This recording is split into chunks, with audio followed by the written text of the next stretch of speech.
Hello everyone.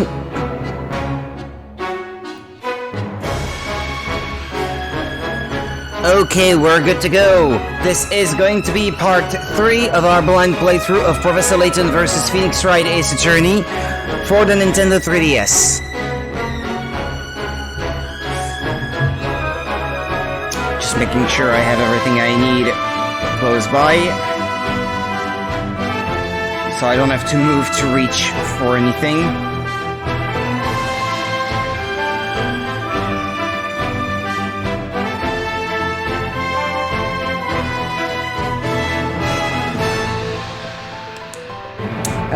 Press start. Yes, indeed. Hey, Monica, my favorite person. I'm glad you're here. Pretty good timing, you say. I aim to please, what can I say? How's it going? Just finished watching an episode of House. Which episode was it?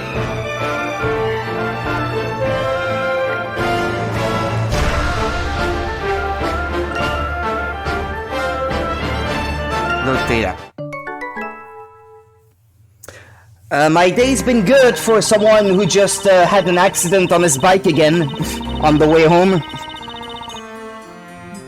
My night was a lot worse though, because I didn't get a lot of sleep last night. I don't think I slept at all, if anything.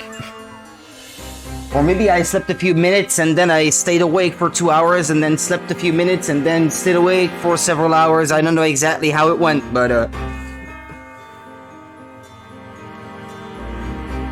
Season 8, Episode 9. Oh, you're almost at the end then.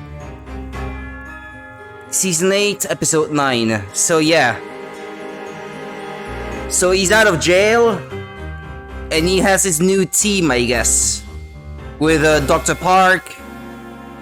The one who was the doctor at the prison, or something like that. What did I do? Well, it's not my fault. I was biking downhill, like 40 kilometers per hour or something, give or take, and a car coming from the side, I had priority and that car was supposed to stop, but I was keeping an eye on the lady driving, and I noticed she didn't even look. No, it's not an Alzheimer's guy. I noticed the lady did not even look my way to see if anything was coming, even though I had priority, and she just drove right in front of me, and I had to, like, apply the brakes full strength, and I just went over the handle of the bike again. Not as hard as last time though, and I knew how to fall so as to not knock my my elbows on the asphalt, I should say. So I got away with a tiny little bruise on my knee and well, actually nothing on my elbow. So I'm much better off than last time. Alzheimer's guy. The House episode was about an Alzheimer's guy. Ah, yeah, I see which one. Yeah. Yeah, a Brazilian guy. A Brazilian guy, yeah, I remember now. At some point, he can't speak English anymore. He can only speak Brazilian Portuguese. Yeah, I see which episode you mean. Well, so much for a fun evening at home. The knights came and crashed our party. They were shouting all about a witch and a witch trial. Talk about coming out of left field. They arrested Espella and dragged her to the courthouse under suspicion of being one of those witches they mentioned. And if she's found guilty, oh, you know, they'll only throw her into a pit of fire. They're joking, right? That was actually quite shocking yesterday. They showed a... Oh, but we're gonna see the scene again, actually. What is this heat? It's pretty shocking. It's like an oven in here. I will now pronounce the verdict. This court finds the accused guilty of being a witch. No! I'm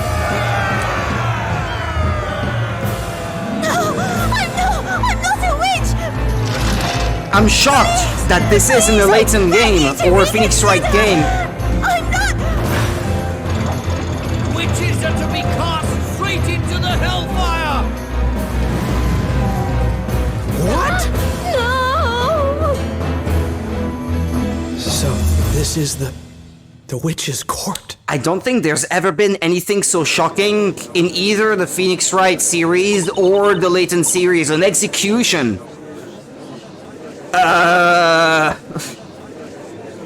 Just like that. So how are you feeling, Nick? Not very good. After this. Yeah, it's super violent, isn't it? I was shocked yesterday. And my eyes just smiling. I'd forgotten what this felt like up till now. Huh? The butterflies in my stomach and tension so thick you could slice it with a knife. All of these feelings. These are all feelings that I'm definitely familiar with. Yeah, they're amnesiac, apparently. They can't remember that they're attorneys. Well, Maya is not an attorney, but they think they're bakers. Go figure. This has not been explained yet. We're here to fight for Espella and get her out of this place. That's right. The court is now in session for the trial of Espella Cantabella. Defender. Yes, Your Honor? Yours is a face I've not seen in any past trials. Layton and Luke are not amnesiac, though. They are in the book. They're inside a book, apparently. The town that they're in is inside of a book. And they all got sucked into it, I suppose. But Layton and Luke still can remember about London and all. But Maya and Phoenix seem to think that they've been bakers in this town for years. But no matter. Start by stating your name, Defender. Yes, Your Honor.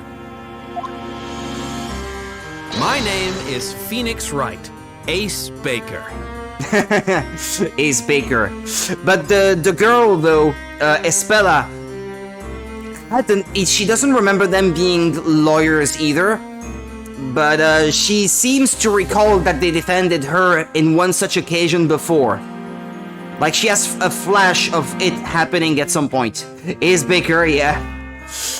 He uses his desk pounding technique to pound the dough. To knead the dough, as they call it, but he pounds it, pretty much. When you hear him off-screen kneading the bread, it's just a sound of him banging the desk, you know? A baker? I asked him to come, my lord. I want him to represent me. This court dictates that the accused is free to assign a defender of their choosing, my lord. Very well. At any rate, the result of this trial shall not change. That aside, I've not yet seen hide nor hair of the Inquisitor assigned to this trial. Inquisitor? Oh, right. I should have noticed earlier. No one's there. Should Maybe the they feel assigned there's no Inquisitor need. fail to appear in court, I will have no choice but to dismiss all charges. Easy trial. He is an Inquisitor of high caliber, but if he does not come forward soon... The way it's formulated, I can imagine him just being off screen and just waiting for him to finish the sentence to just say, "I'm here, Your Honor." This trial will end, and victory will then be declared in favor of this baker. He's like, "I said, if he doesn't show up soon, I will have no other choice but to declare the defendant not guilty." Hold it! Yeah, there we go. Yeah, it's so phoned in.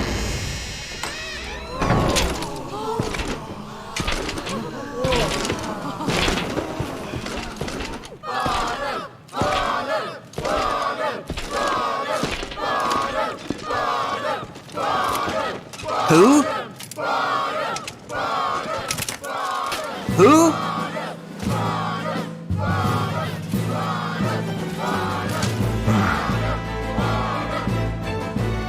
What's the name? Knights of the Court, I have but one question for you both. Are you prepared to cross swords?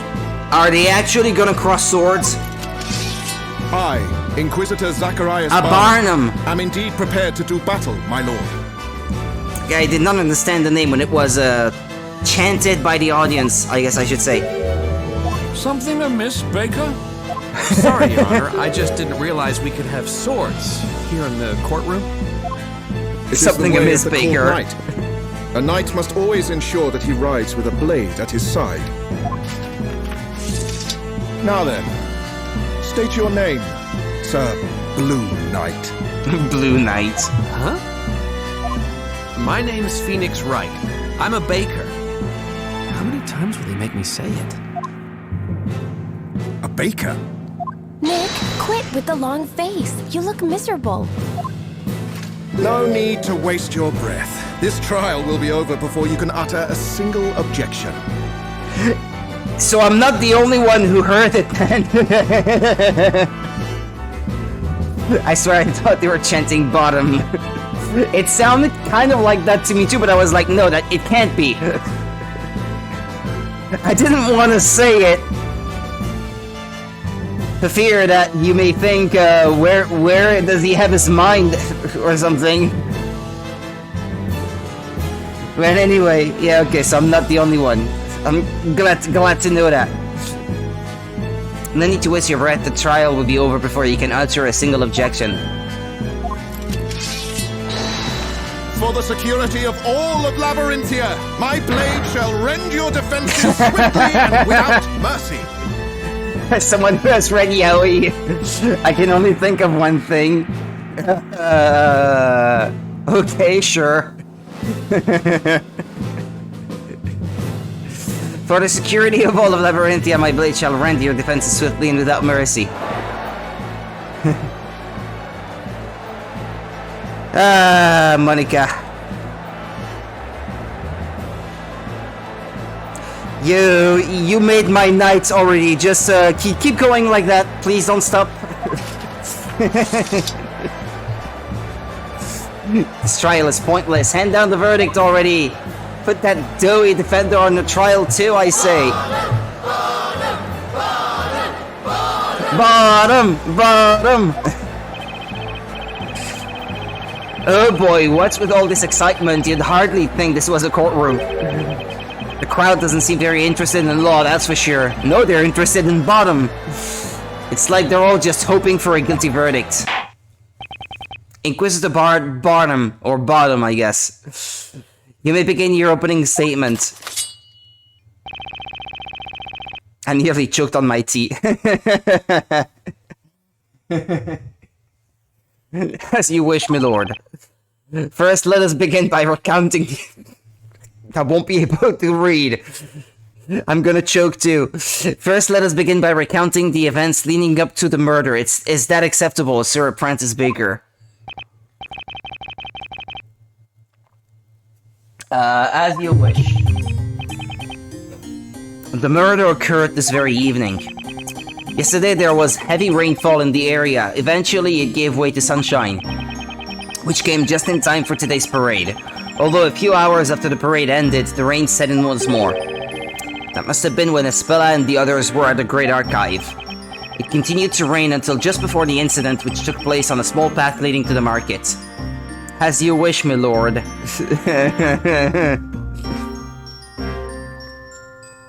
You've got yaoi on the mind again, don't you?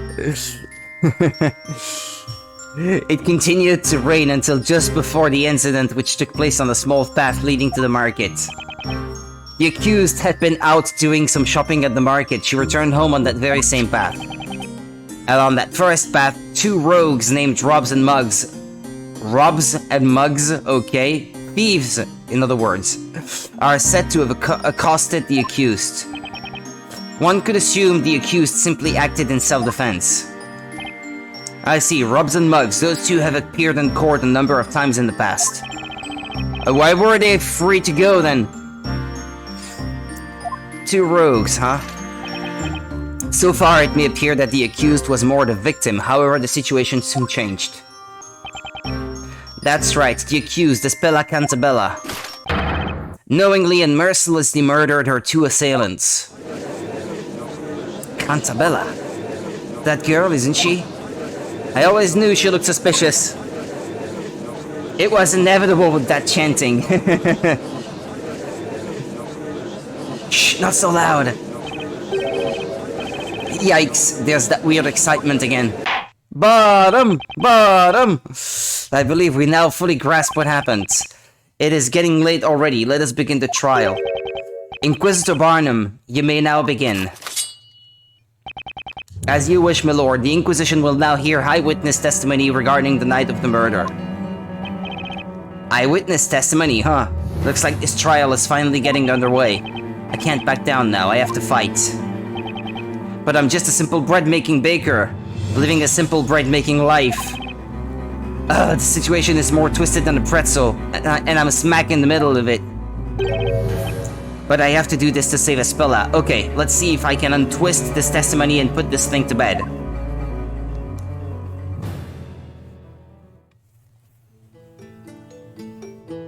Okay. Okay. Uh-huh. Allow me to welcome you all. Now, would each of you please state your name and occupation? Wait a minute, what's going on here? As I already explained, Sir Apprentice Baker, this is the eyewitness testimony. The bread puns are terrible. Yeah! It's definitely not their best. Yes, I understand that, but there are 4 witnesses. Indeed, this many people inside the courtroom could pose a health and safety issue. Your Honor, that's not quite what I meant. Witness testimonies are supposed to be done only one by one, as in one witness at a time. What are you talking about? Child would be here all night if we did that. Hey! Easy on the lamb. Or is it a goat? That's right, young man. We have witnessed the very hand of fate reaching out to us this evening. Could we hurry this along, perhaps? These flowers won't sell themselves, and as much as my boss wishes they would. The path to knighthood is an arduous one, but I remain steadfast in my resolve as I travel down this long road. I shall not falter. I will be victorious. Who cares? Just question them all at once. We already know the girl in the cage did it. Let's get on with it. Yeah, finish this already. I'd like to go back home and get to bed. Bottom! Bottom! Bottom! Here they go again. Witnesses, again, state your names and occupations. I am known as Wordsmith. But what is a name? What is a man? A miserable little pile of secrets. How doth one describe an occupation like the bubbling of a babbling brook? I flow gracefully around the rocks and debris that is life, nary a worry in my mind. You're a hippie, basically. Right, so I guess that means he's jobless. Yeah, he's a hippie. My name is Mary, and this darling kid is Snowy. Bah! Snowy and I often travel to the edge of town to sell delicious fresh milk. Milk like that doesn't happen overnight. I work my hands to the bone, squeezing each drop out, literally. That sounds pretty frightening. I'm Kira. I'm a flower seller. If you would all be so kind, feel free to purchase one of my beautiful flowers at any time during the trial. She's making business. There's no way I'll sell them all by morning. Oh, the life of a flower girl is so hard. Yeesh, talk about a hard sell. My name is Nightle. I aim to join our town's order of knights. I study night and day, though I am still but a mere squire. Joining the Knights of the Inquisition is my life's ambition. And I, Nightle, will do whatever necessary to join, even lie in a court of law, so he's jobless too. Honorable witnesses, I ask that you show this court your best when delivering your testimonies. Now, tell us what exactly you all saw on this ill-fated eve.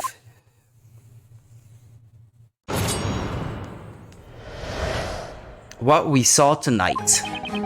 The delicious scent of mid-evening dinner permeated the air and a soft light shone faintly in the distance. Muggs grabbed the girl by the arm. It looked like he almost pushed her to the ground. I heard a faint voice cry out. The next moment, those two villainous men burst into flames. There was not a trace of fire to be seen in the area. Without a doubt, magic must have been used. Magic?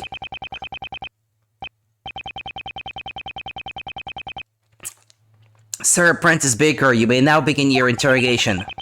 I have but one piece of advice. I suggest you pay it heed. Do not waste the court's time by grilling these witnesses over irrelevant nonsense, Sir Apprentice Baker. Are you alright, Nick? They sure love calling you an Apprentice Baker, huh? I'll be honest with you, Maya, I have no idea how I'm feeling right now. But I know it's all up to me. Hazard Defender, as well as fate is in my hands. I have to believe in her, and I need to start believing in myself. I can do this. I believe Espella is innocent, and I'll fight until the end to prove it. Yeah, that's the spirit. We can do this thing, Nick. Cross-examination.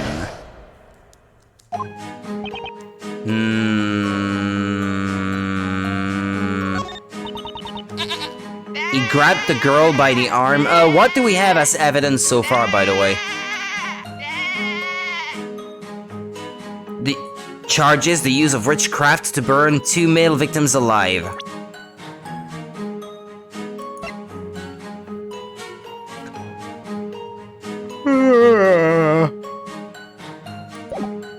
It looked like he almost pushed her to the ground. Poor lamb. Yeah, I feel bad for him.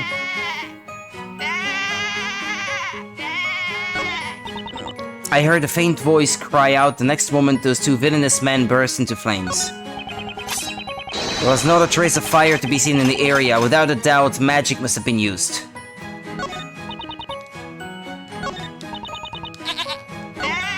But he says he saw a soft light shining faintly in the distance. Hold it! Oh, Mary. As in Mary had a little lamb? I suppose so, yeah. That's probably the reference they were trying to make. What time would that be exactly? Dinner time. When else would the scent of dinner be in the air if not dinner time? Do you see? Not so much. The sun had already set by that time. That should be adequate. The sun had already set? So you clearly witnessed what happened tonight. Is that correct? I have been dubbed the witness, thus I must clearly have witnessed something. Do you see? In that case, how much light was there in the immediate area at that time? Enough to see the nose on my face, but not enough to see the trees ahead, do you see? No, that doesn't add up. If the area was completely dark, then you couldn't possibly have witnessed anything. Do you see? Nevertheless, something caught my eye. It was a most ominous sight. Ominous is what that sight was. Who is that old butthole? Hey, you should be nice to your elders. That's not a very nice thing to say. How's it going, by the way? Okay, I get it. It was ominous. Objection. Poor form. Sir Apprentice Baker. I hate to disappoint you, but there was in fact light in the area. Huh? Take a look at this. This is a drawing of the crime scene based on the witnesses' accounts. Butthole! I'm good, Morgan. Exhausted, but good. Take a look at this. This is a drawing of the crime scene based on the witnesses' accounts, as penned by the court illustrator. The court illustrator? I've never heard of that before. Look carefully. This shows what the scene looked like at the time of the murder. An illustration of the highest quality as always. Indeed. He says there was no sign of fire, but the lantern. Now then, we have established that by the time the murder occurred, the sun had already set. And so naturally, the defendant was carrying a fire-lit lantern, as we can see. Well, we have our contradiction. Eureka, indeed! Yes, that is what I was saying earlier.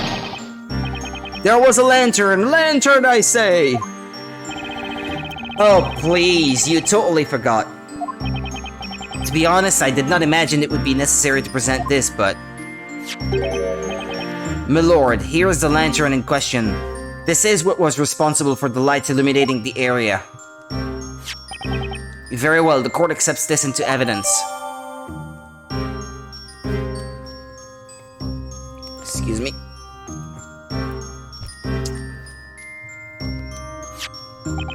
Speaking of which, Inquisitor Barnum in this drawing. The accused seems to be holding a milk bucket of sorts. What became of this? That is a strange case indeed, my lord. That bucket seemingly disappeared from the murder scene. No doubt by witchcraft. The milk bucket disappeared, you say? There has been talk of wolves living in the nearby forest. It is thought they often make off with the items they find on the ground. Great, wolves that steal your stuff. Remind me to never set foot in that forest. I went to see if I could find other name puns for the characters, and well, the first one is quite something. Oh, what is it? Tell me, please. This is great, Nick. We've got new evidence now. Wordsmith?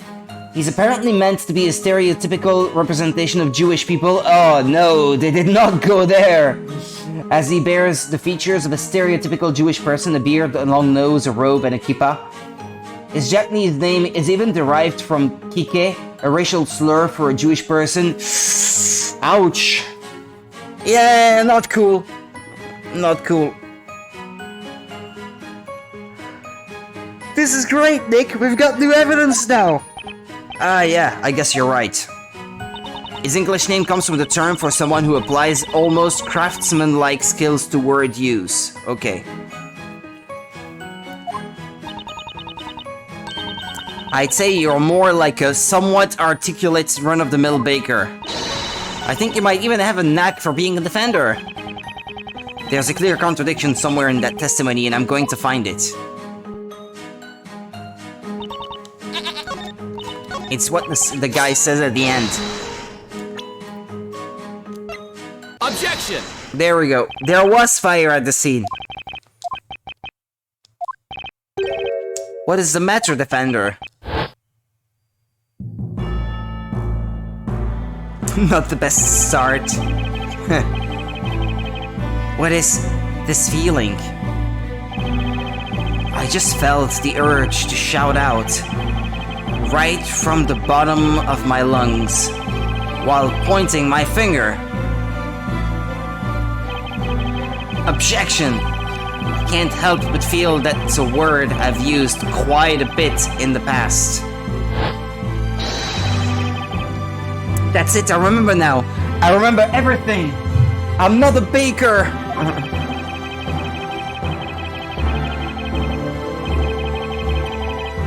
The Legal League of Attorneys exchange.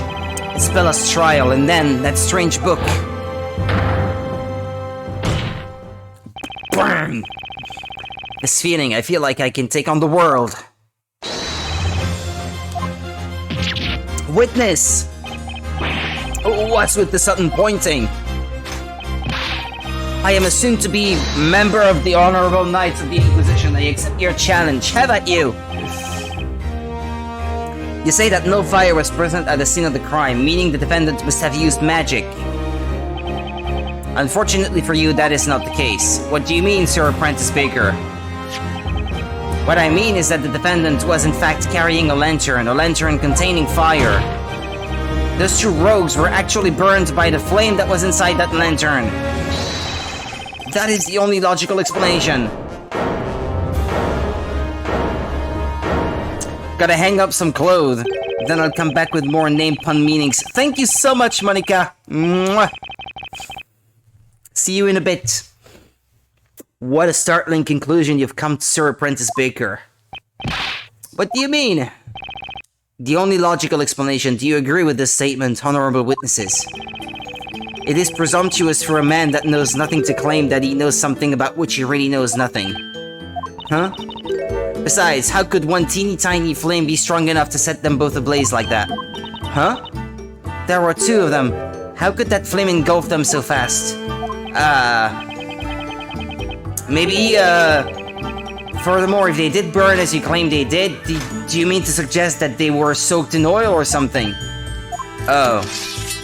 But the other guy was holding some kind of bottle, though. Well, Sir Blue Knight, it would seem you have bitten off more than you can chew. Arrgh, I definitely didn't see that coming. What say you, Milora? Do you have any thoughts on the proceedings thus far? Given the testimony as we have heard it, this court has come to its conclusion. was a truly gruesome and merciless act, an act for which only one thing could be held responsible. The nefarious crime of magic!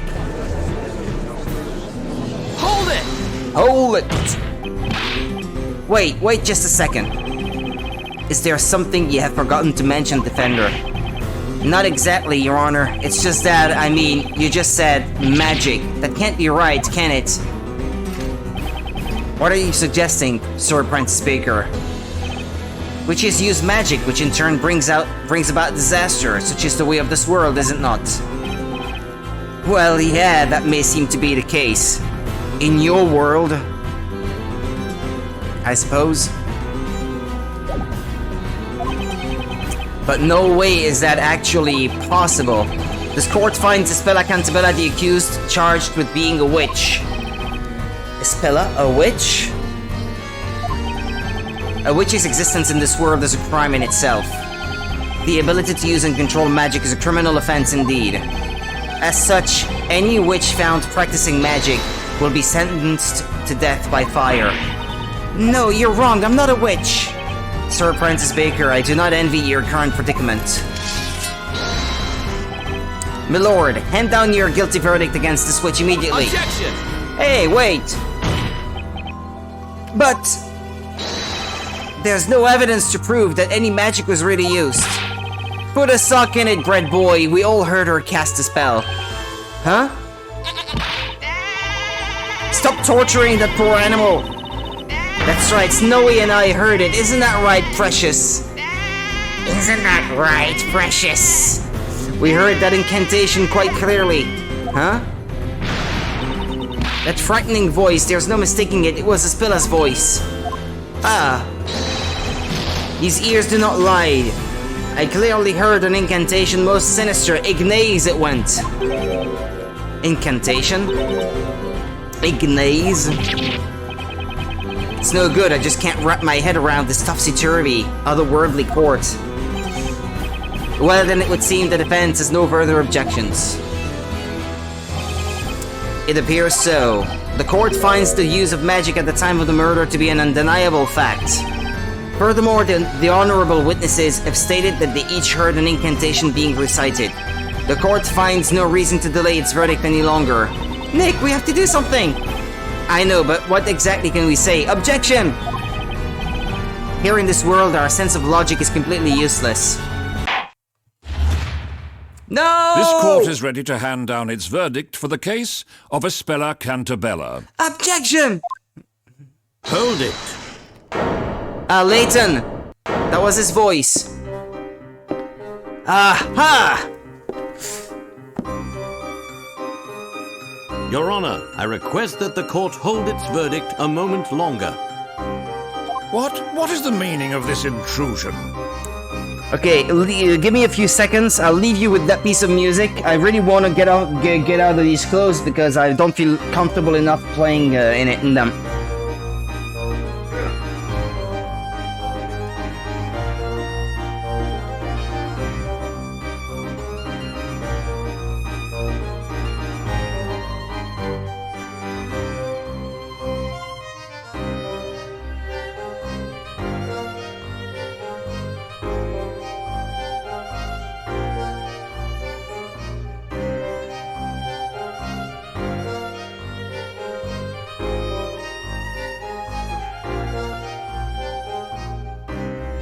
Ow. Okay. I feel more comfortable. Much better for gaming. What is the meaning of this intrusion? I have something I believe will be of use to the defense. A weapon of sorts. That's... The Grand Grimoire. All of this world's magic is contained within its pages. Without it, this trial cannot reach a satisfactory conclusion. Yeah, I put on some shorts as well. I got out of my uniform. This t-shirt is a bit more roomy than the one that I have to wear for work.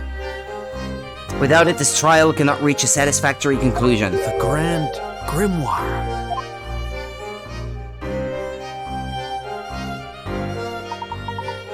We meet again, Mr. Wright. Yeah, my uniform is a lot tighter, shall we say.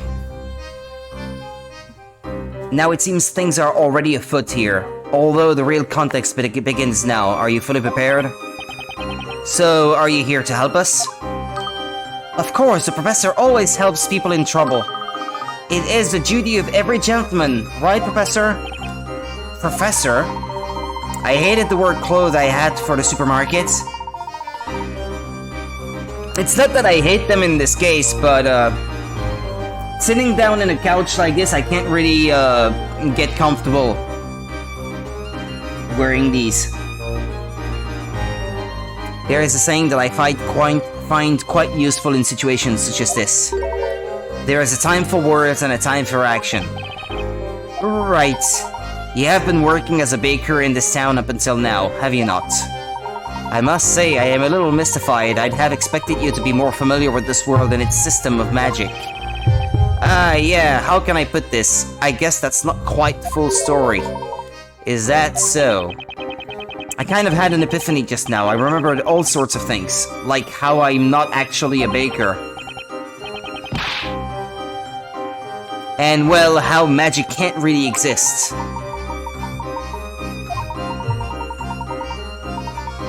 Then it would seem I was correct about you, Mr. Wright. You are not, in fact, a citizen of this town, is that correct? Right, at least it seems that way. However, for now, we have no option but to accept this world and its rules as a reality. Without first understanding those rules, I'm afraid you will not be able to save Miss Cantabella. But things like magic only exist in fairy tales and make-believe. I'm afraid, Mr. Wright, it would seem magic does in fact exist in this world. Such a truth cannot be denied. Indeed, that is why the Grand Grimoire is a weapon well suited for this witch trial. At the moment, you are tantamount to a knight without a sword. Feel more like an attorney without a chance, actually. Right then, Mr. Wright. Ha! I'll explain how the Grand Grimoire works. Have a look at the touchscreen there. There you'll see the Grand Grimoire button. Touching the Grand Grimoire button will open up the Grand Grimoire. No! I don't believe you. You will be able to present spells from the Grand Grimoire in much the same way you would present evidence. This book will surely be a most important asset for us in this trial. Oh, that reminds me. I've gone ahead and bookmarked the spell Ignace for you. Ignace. That's the magic spell all of the witnesses has said they heard, right? Nick, you should take a look at that spell. All I have to do is touch the Grand Grimoire button, huh? The defender has been given more than enough time. It would seem this trial has reached its end. I want to cross-examine the witnesses. Cross-examine? What do you mean?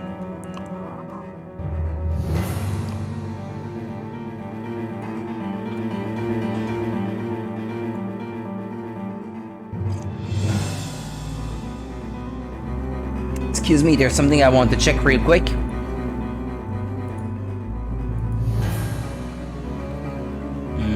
Oops, not like that.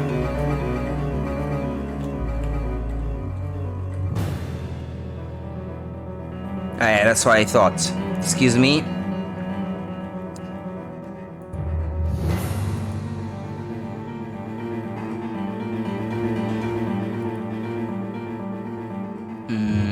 Like this. Okay. Moving on.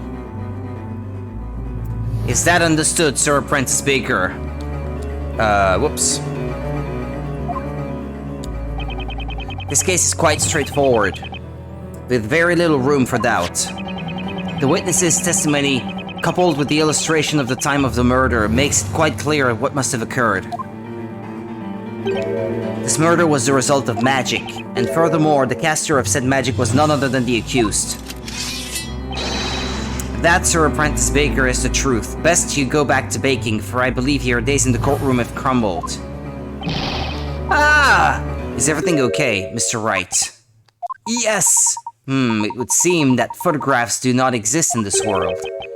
Photos don't exist? I guess that makes sense. Ye old time period and all. Sketch drawn by the court illustrator. Therein lies your final chance, Mr. Wright. Sword pointing, how dramatic. Yeah! My final chance? I understand the witnesses have already finished their testimony, however... if you could perhaps find a clear contradiction within this illustration. There's another contradiction? In that case, there's still hope that I can turn this around. Mr. Wright, you have to hurry, look, the judge! He looks ready to deliver his verdict any second now. This is it, this is my last chance, what should I do? Let me have a look in the Grand Grimoire first. Summons a circle of flame within the 1 meter radius of the caster, requires an incantation and scepter to cast. Okay. There is no scepter. Hold it! 1 second, Your Honor. The defense requests permission to have another look at the court illustration. I think there might be a contradiction in there. Objection! You are already out of time. All testimony and evidence given thus far has been proven to be accurate. Objection! I wouldn't be so sure, Inquisitor Barnum. There's just one thing you've overlooked, a piece of evidence within this book. The Grand Grimoire? Absurd, I overlooked something. You are the defender here. You should have examined the tome earlier. You're right, I should have. But unfortunately, I was nothing but a simple baker until just now. Interesting. You've certainly begun to show your true colors, Sir Blue Knight. Let us see what type of knight you truly are. How about you? The defender will now show us this supposed contradiction.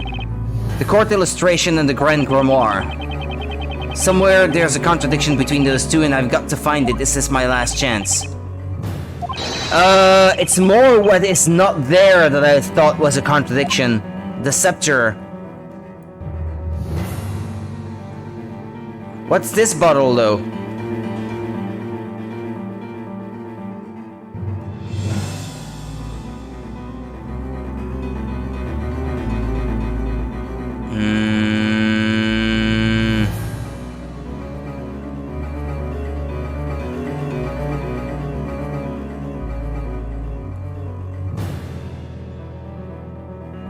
I don't know, this? Got it!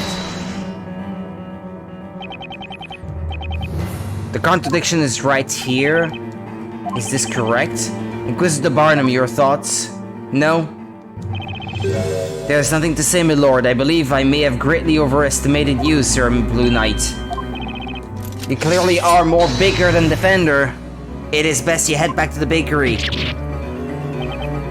Darn, it looks like my train of thought was a little off. I would say that your train of thought was very off, Mr. Wright. My apologies, Your Honor. Please give me one more chance. Granted, but be warned. You're running out of chances, Defender.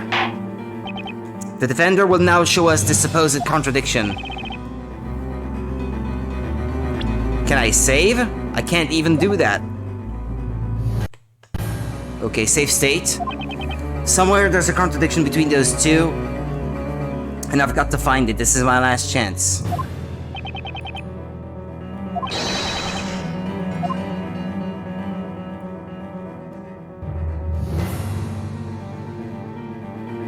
Well, she's not holding any scepter.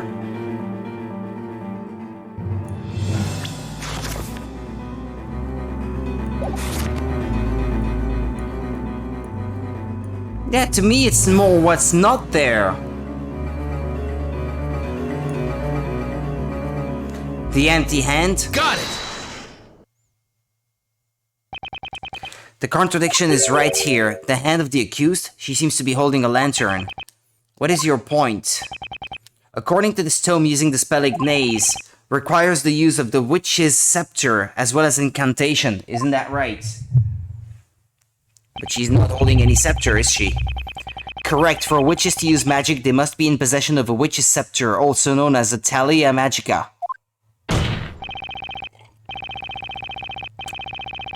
If that's the case, then there's one thing that doesn't add up. take another look at Miss Cantabella's hands. Tell me, do you see the witch's scepter in either of her hands?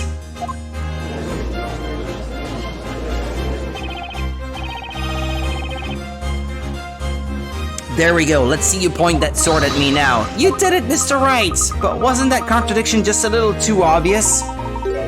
You may be right, Luke. It would certainly appear that the good Inquisitor is taking this particular oversight rather too well. That is correct, Sir Apprentice Baker, but you should not underestimate me. She hid it in the milk. This is perhaps your first time seeing this item, is it not? Right here is the very scepter you mention. One of the witnesses found it tossed in the shrubbery on the side of the path. Ah, yes indeed, that was I located it. My feet found themselves ensnared in the blasted thing and it sent me flying through the air. Somehow I'm not surprised to hear you fell, Gramps. The scepter does seem to carry a most sinister air. Indeed, my lord. However, the scepter would only work while in the hands of a witch, with the incantation being said aloud. Oh, that's too bad. I wanted to try lighting some stuff on fire. Please, don't look at me when you say that, and not in this court of law, or you'll be the one being tried for being a witch. You see, there are two magic gems set in this scepter. Magic gems? Looks like a red gem and a white gem. These gems each contain a particular magic spell. By simply looking at these magic gems, one can easily determine which magic spell can be used. Nick, quick, look at this page. Yeah, what? Requires an incantation and scepter to cast. A circle of flame within a 1 meter radius of the caster. Is that the red magic gem? Indeed, the red gem you see here is the spell Ignaze, and if you look carefully, you should notice that this scepter also has one more spell that can be used. One more spell? That must be the white gem. Mr. Wright, I found it. Here's the spell for the white magic gem. What is it? Vanishing spell. Causes anything the caster touches to vanish from sight. Simply chant Amer or Amer, I'm not sure, to make it reappear. The spell Demer has been bookmarked in the Great Grimoire, okay? Causes anything the caster touches to vanish from sight. I see you managed to work it out in that crusty head of yours. That's just... it can't be. The reason the witch's scepter couldn't be seen is because the magic spell Demer has made it disappear. How was it found then? That's right, in other words, the accused conjured a cowardly spell to camouflage her own use of magic. Did she now?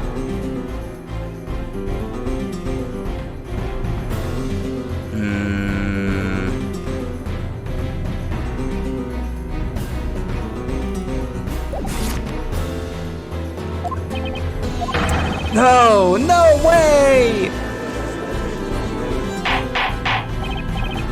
Order, order, order!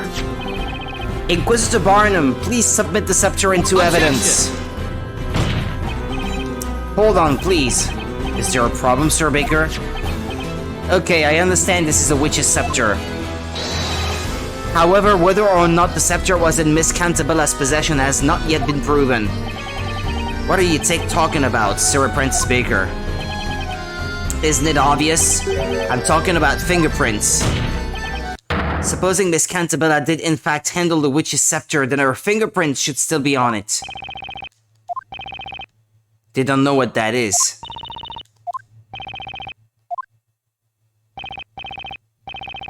What's with this silence? What are fingerprints? You said fingerprints? Inquisitor Barnum, tell me, just what is this Baker blabbering about? I haven't the slightest clue, my lord. It is the Baker's first time in court, after all. Huh? I'm afraid it's no use, Mr. Wright. In this world, it would seem the concept of fingerprinting does not yet exist. What? That's too convenient. I can't believe it. As I have said already, best you head back to the bakery, lest you continue to serve this court more of your half-baked ideas. They're about as half-baked as your terrible puns, Barnum. Forensic science does not exist here. Instead, this is a world in which witches and magic are accepted as fact. Truly fascinating. Talia Magica added to the court record. What the heck?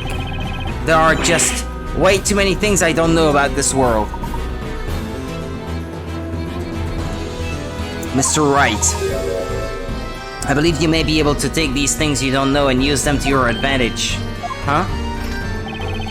The Inquisition believes there is no room for debate on this matter. The accused clearly attempted to conceal her magic. Better luck next time, Sir Apprentice Baker.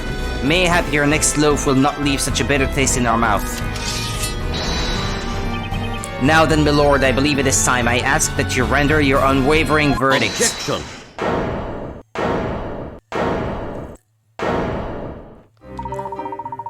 Pardon the interruption. May I have a word, Inquisitor Barnum?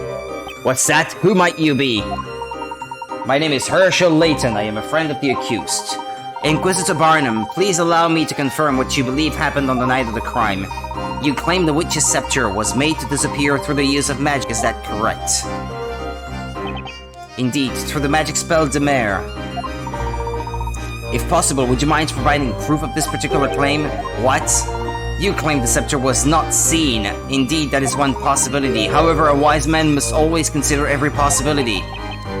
What say you, Inquisitor Barnum? Can the Inquisition fulfill the request presented by the gentleman with the unusual hat? The Inquisition cannot honor this request for proof.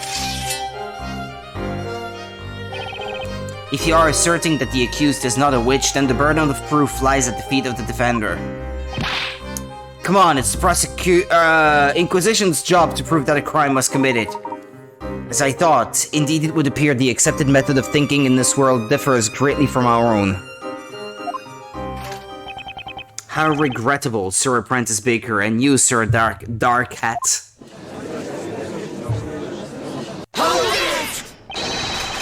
Inquisitor Barnum, sir. Should you require it, I stand ready to lend my testimony. Would anyone care to purchase any pre-testimony flowers? I've got a lovely array of bewitching lilies. Snowy and I will not be dismissed so easily. We came here to expose the identity of this witch. Isn't that right, Precious? A witch's scepter, you say? Yes, I know of such a scepter. Allow me to elucidate the matter. What do you think, Inquisitor Barnum? Your witnesses appear to have something to say on the subject. Very well. Most honorable witnesses, I grant your request to testify once more. Tell the court all you know regarding this Talia Magica. Oh, well, we've somehow managed to keep the trial going. I owe you one, Sir Dark Hat. Please, Mr. Wright, Mr. Layton will suffice for the time being.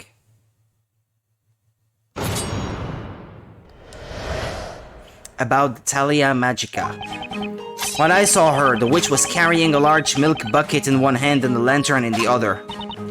The girl had the lantern hanging from her wrist. Her hand was contorted in a strange way. I got a good look at her hand, and it looked for certain that she was gripping something. The witch was holding a scepter in her right hand. She did not drop it once before she was apprehended. I see. The accused's hand was contorted in a strange way. I do believe this is quite an important piece of testimony. I saw it. I most certainly saw it. She was holding an invisible scepter. We saw it too. It was the girl up there, without a doubt. I as well. These old eyes don't see as well as they once did, but I witnessed the hazy, blurry form of the accused quite clearly. Don't tell the court you're blind. My eyesight is as sharp as the edge of my trusty blade. A toy sword. How fascinating. Although I wonder if he understands the implication of that analogy on his vision. Sir Baker, you may proceed with your interrogation. So Layton's given me another chance. I can't let it go to waste.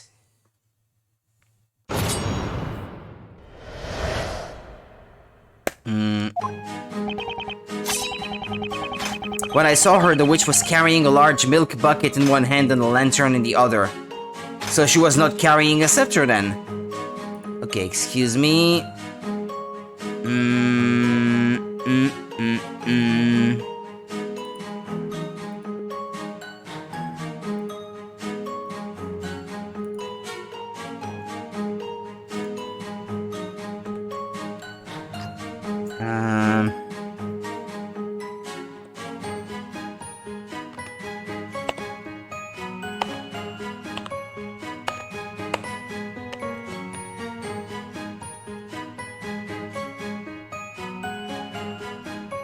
I know, okay, my mistake.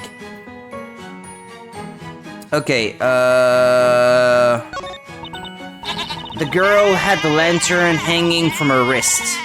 Her hand was contorted in a strange way. I got a good look at her hand and it looked for certain that she was gripping something. The witch was holding a scepter in her right hand. She did not drop it once before she was apprehended.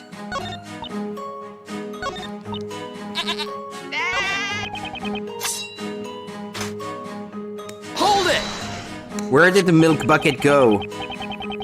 The large lantern you mentioned is this one, correct? There is no mistaking it. That fiendishly fiendish form, with its case darker than the darkest of nights, that was the lantern. It's just a normal lantern. What is this? It would seem the glass is shattered. And there seems to be a sizable amount of mud stuck to it. On closer inspection, it appears mud has stuck to the broken sections of glass. Most intriguing. So then, when exactly did the lantern get mud all over it? By the way, witness, you also saw a milk bucket, is that right? Indeed, I would bet my sword on it. And yet, that milk bucket mysteriously vanished from the scene of the crime.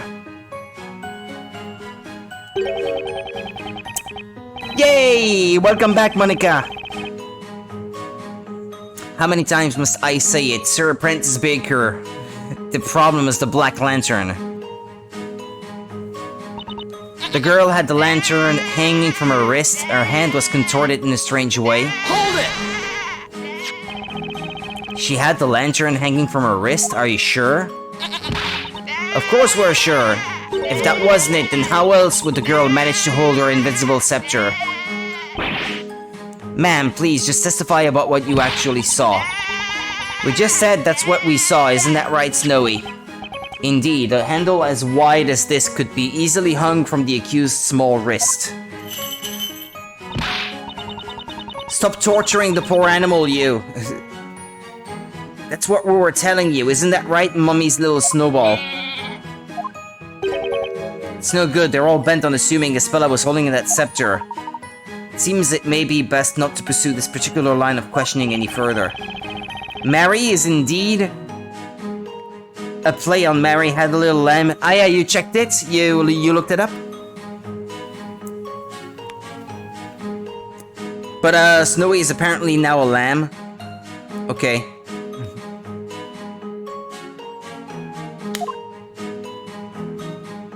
I wasn't sure before actually if it was a goat or a lamb. I was not 100% sure. It's not a lamb. It's a goat? Ah, okay. Really? They didn't say lamb at any point? Okay. I got a good look at her hand and it looked for certain that she was gripping something. Hold it! What exactly was the defendant gripping? It was, that's right, it was something cane-like. What was it called? A witch's scepter? Yes, it was definitely that, but if you couldn't see it... Objection! Whoa, wait, Miss Kira, you didn't actually see it, did you? Witness. This cane-like object, was it perhaps roughly this size? Oh, why yes, it was exactly that size. Yeah, right. So good, they're all bent on assuming Espella was holding that scepter. It seems it may be best not to pursue this particular line of questioning any further. Well, that's just super. Holding a scepter in her right hand, she did not drop it once before she was apprehended.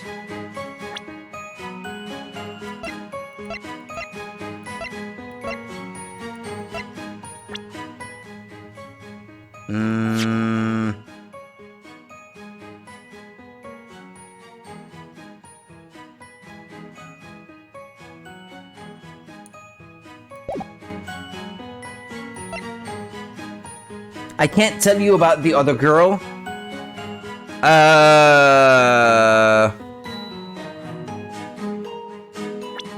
What, because you couldn't find anything? Or is that... Or is that spoiler, maybe? I don't know. Onto the night. Okay. Bam, bam, bam, bam. A witness, flower girl.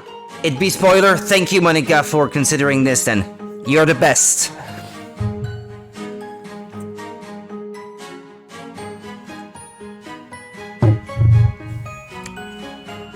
The witch was holding a scepter in her right hand. She did not drop it once before she was apprehended.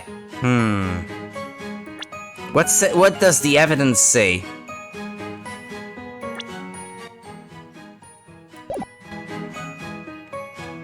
It seems quite big, though.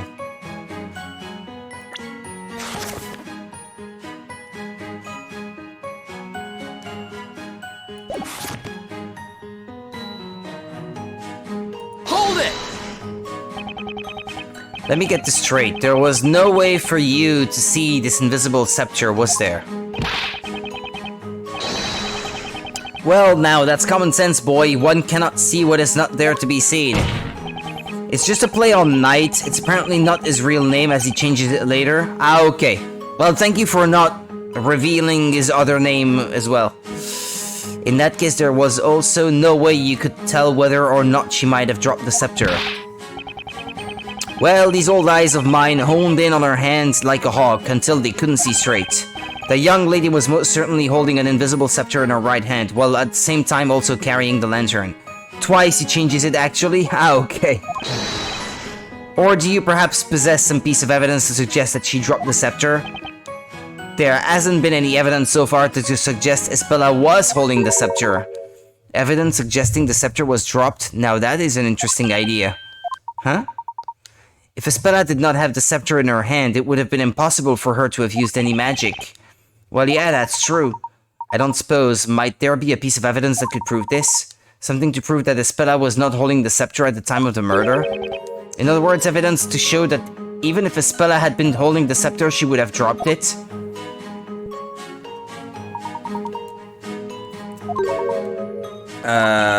Hold on.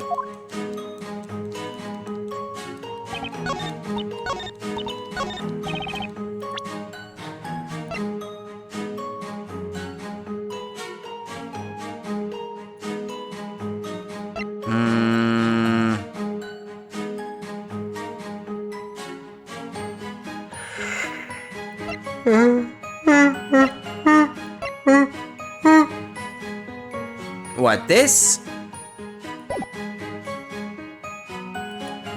Okay, let me save.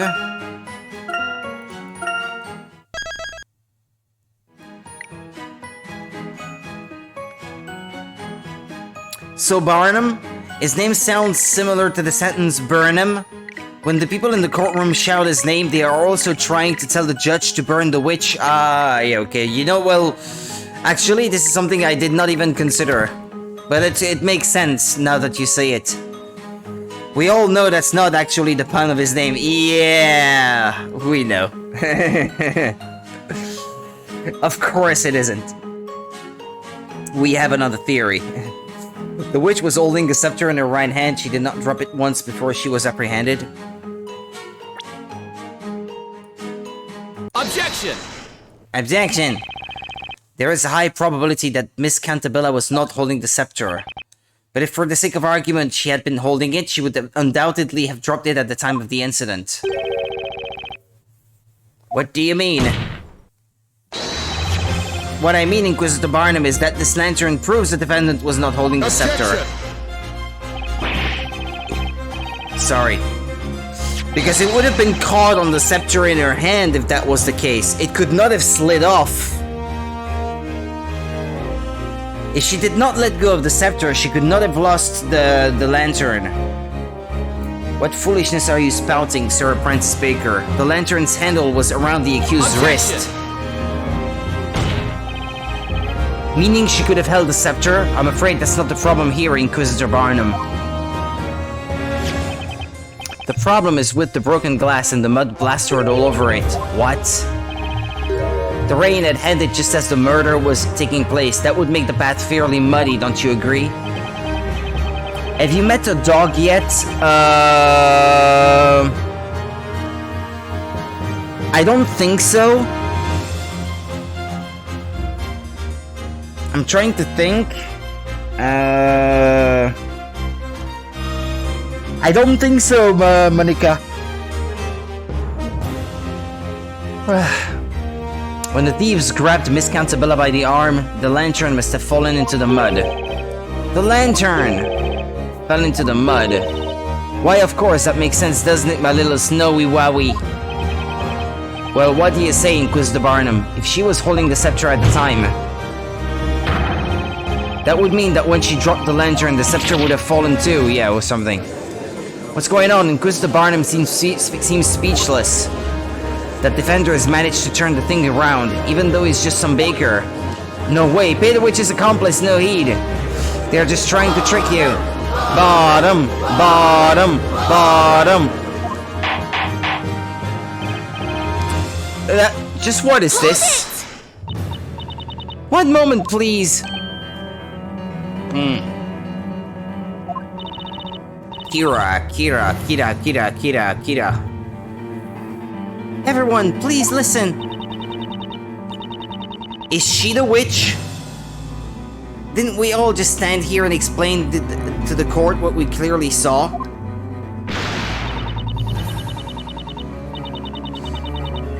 I think in Japanese, Kira means something like sparkle, although I'm not sure.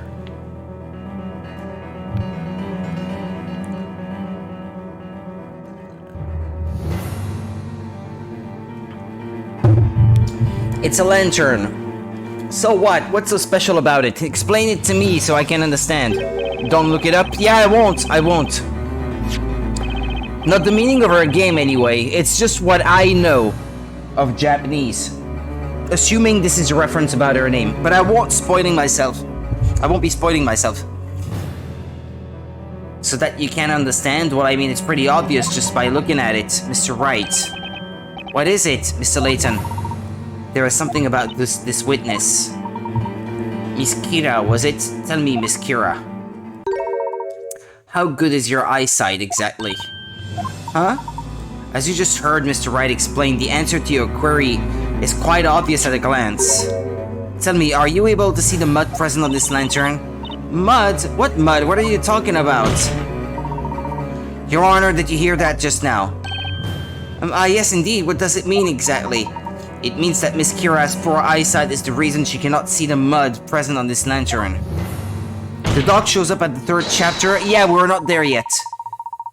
In other words, the validity of Miss Kira's testimony is questionable at best.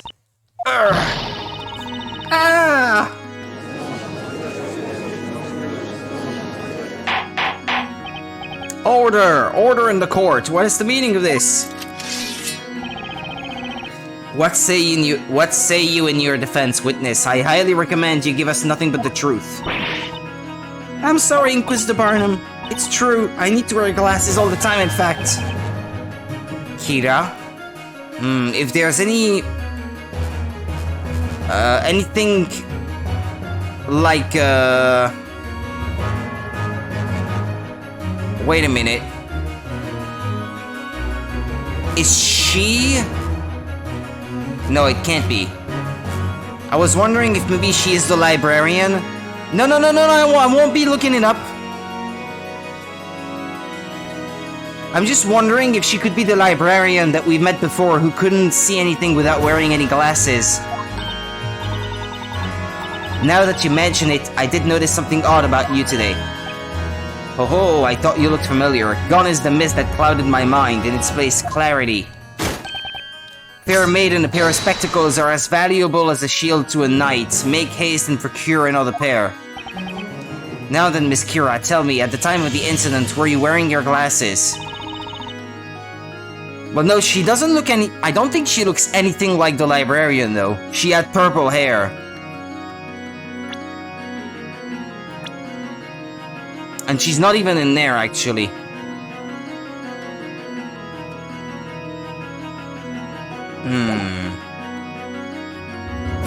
Nah, they can't be the same person. No, I was not wearing them. The truth is, I lost my glasses a couple of days ago. You lost them? So her glasses were missing during the time of the incident. Mr. Wright, might I recommend that you keep note of this fact? It could prove useful later. Got it. Kira has poor eyesight and wears glasses, but she lost them a few days before the incident. Am I to believe there is nothing left to prove on this matter? At the time of the murder, the accused did not have a witch's scepter in her possession. Wait just a moment, Snowy and I have much more left to say. That's right, my trusty sword of justice shall cut through this witch's treacherous lies. I may have lost my glasses, but I haven't lost my will to testify. She's eating her flowers. Eureka, I remember now. Old age has a way of sneaking up on me. I'm sure you must understand. Yeah, I understand. You're all completely ridiculous. It would seem we have not yet arrived at a clear-cut verdict. Witnesses, you may once again begin to testify to the court. Tell us about the scepter and how it was used in the detestable display of witchcraft that you all witnessed tonight. Witness testimony about the Talia Magica. The girl was not holding the scepter in the same hand as the lantern, which means it must have been in her other hand. The accused is holding a milk bucket in the court illustration. Who's to say she wasn't also holding the scepter in that hand? That milk bucket is lighter than it looks. Even Snowy could carry it, so she could have easily held the scepter as well. I did not see this milk bucket. Everything felt like an illusion. The scepter was in her other hand, you say. Indeed, such a proposal is feasible. Sir Baker, yes, Your Honor? It is the strangest thing. The longer this trial goes on, the more you begin to resemble a legitimate defender. Huh? Well, no matter. Defender, you may begin your interrogation.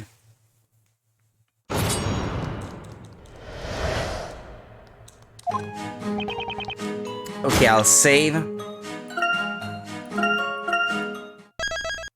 Bum, bum, bum, bum, bum.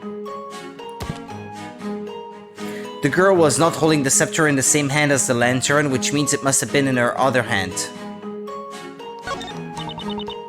The accused is holding a milk bucket in the court illustration. Who's to say she wasn't also holding the scepter in that hand? Do we have the court illustration, though? No, we don't.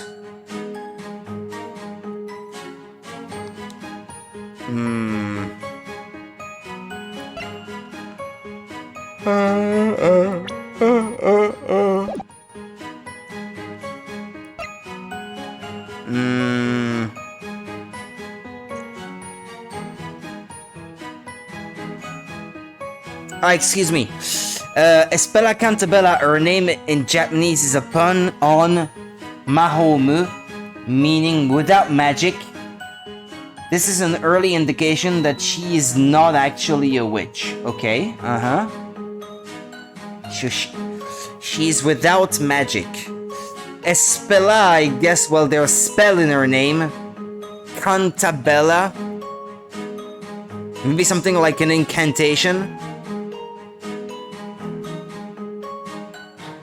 I'm not sure.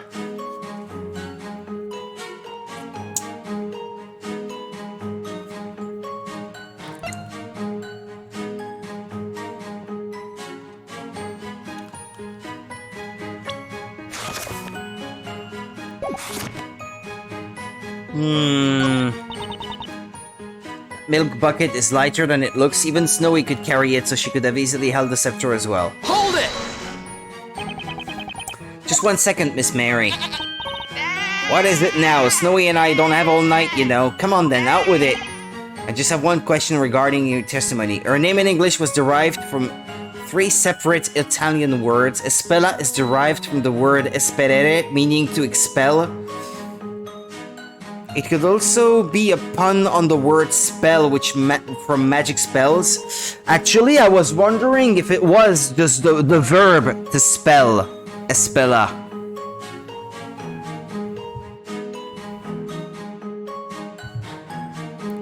Canta is derived from cantare, meaning to sing, yeah. Chanting came from the same Latin word. Bella is Italian for beauty. Yeah, there's that too, yeah.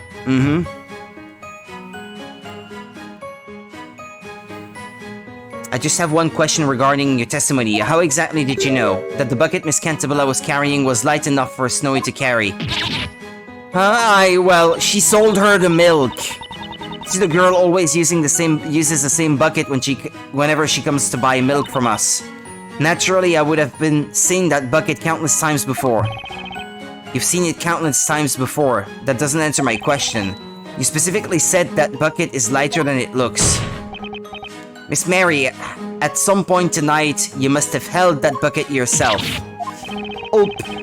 Now then, please enlighten us as to exactly when you got your hands on the bucket.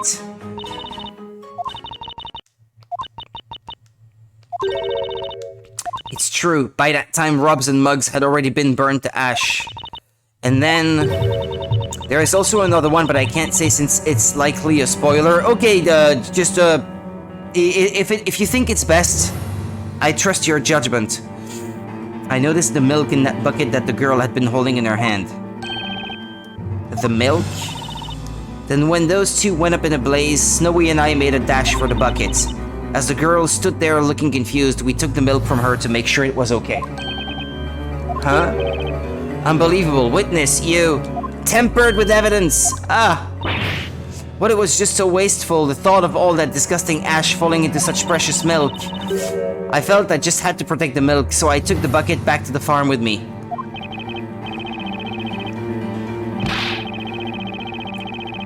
Madam, do you mean to tell the court that you took evidence from a crime scene back home with you?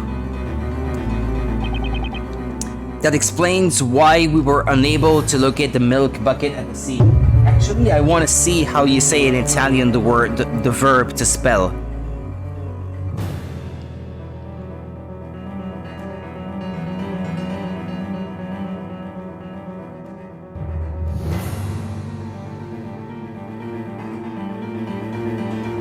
Huh?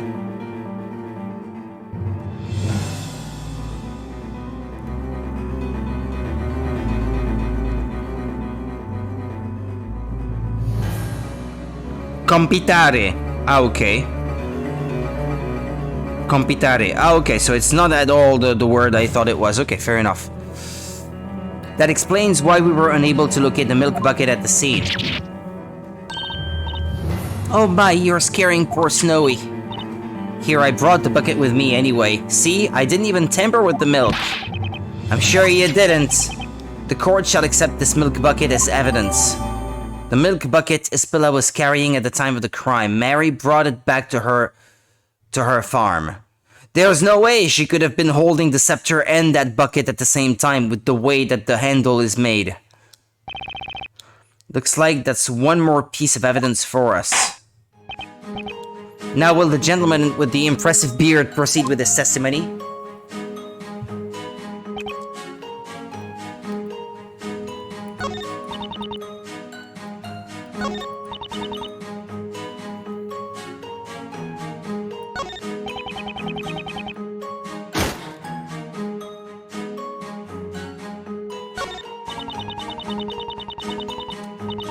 Maybe it's on this one.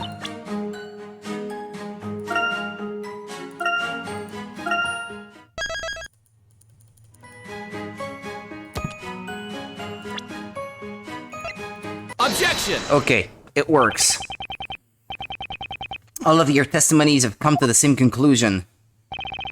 The scepter was not in her right hand with the lantern, therefore it must have been in her other hand that was holding the bucket. However, that's not it, not by a long shot. What do you mean? Contrary to what one of the witnesses stated, the milk bucket was in fact at the crime scene. And you'll also notice something about this bucket. Take another look at the court illustration. Something about the bucket seems a bit odd, wouldn't you say? Objection! This illustration was based on eyewitness accounts, so a small discrepancy or two is conceivable. Actually, Inquisitor Barnum, it's highly likely that this illustration is much less accurate than you think. In fact, there is a blatant contradiction present in this illustration. The fact is that I can't see it. They're not allowing me to see it, so... Admittedly, it does look at first... It does at first look possible that Miss Cantabella was holding the scepter and the bucket at the same time. However, if you look at the real milk bucket, that possibility goes up in smoke. It's not a rope, the thing. It's a solid handle. That cannot be. Oh, but it is. This particular milk bucket has two pieces of wood on either side of the handle. If you were to try and hold both the scepter and this bucket, well, let's just say that would be a challenge, to put it simply. But she's a witch, so she could have done it anyway, couldn't she? With magic! There is no way anyone could hold both the bucket and the scepter at once. Wah! That must mean clearly you have the wrong bucket. Now that you've told me that this guy is a caricature of a Jewish person, as they were seen like a long time ago, I can't unsee it now. That must mean clearly you have the wrong bucket. We never lie when it comes to milk. That is the very bucket I took.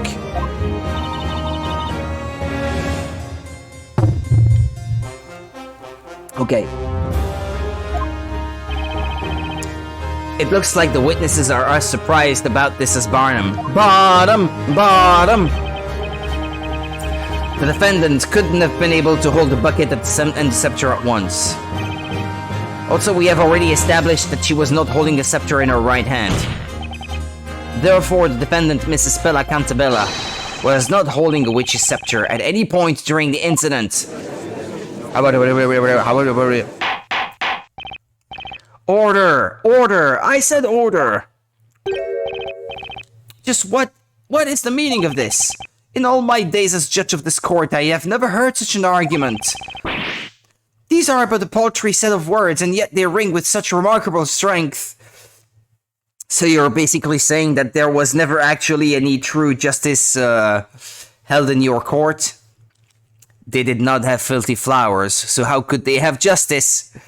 Maybe they should ask this girl for filthy flowers. Your Honor, what you just heard was logic. Yeah, imagine that. Logic, you say. What is with these two? Logic is witchcraft. They just silenced Inquisitor Barnum with mere words. Such foolishness. This must be some type of witchcraft. Hey, what did I tell you? Logic is witchcraft. Wait, do you think? Could they be witches? Oh! It would seem that the concept of logic does not exist in this world. Right, then let's take this chance to knock their case down a peg or two. I'm worried if we keep this up, we'll all be joining Espella in a one-way trip to the flames. Objection.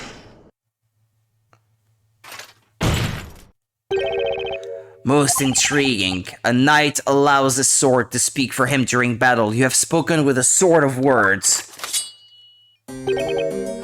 So be it, I too shall wield such a blade. What do you mean? Sir Blue Knight, there appears to be a hole in this logic of yours. A hole? According to the earlier testimony, it was believed that the accused had the lantern hanging from her wrist by the handle. However, she supposedly dropped it, hence it being covered in mud. That's right. While that may be true, it does not necessarily mean the accused was therefore unable to use magic. It is merely a question of when she dropped the witch's scepter. What do you mean, Inquisitor Barnum? It is very simple, my lord. The accused, while first holding the lantern and the witch's scepter, cast her magic. Then she dropped both the lantern and the scepter. The witch's scepter was dropped after the spell was cast, of course. Yes, that must be it. But in this illustration, they're both still very much alive. What say you, Sir Blue Knight? That is but a taste of the knightly knowledge of the Inquisition. Wow, Sir Barnum cut through that baker's witchery like a hot knife through butter. Exemplary. I expected nothing less from the hand of Barnum. Oh, to be able to shake that powerful hand someday. Bottom, bottom, bottom.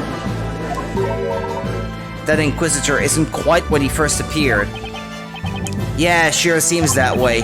Just a moment ago, it seemed like he'd never even heard of a logical debate. Now he's suddenly using it against us.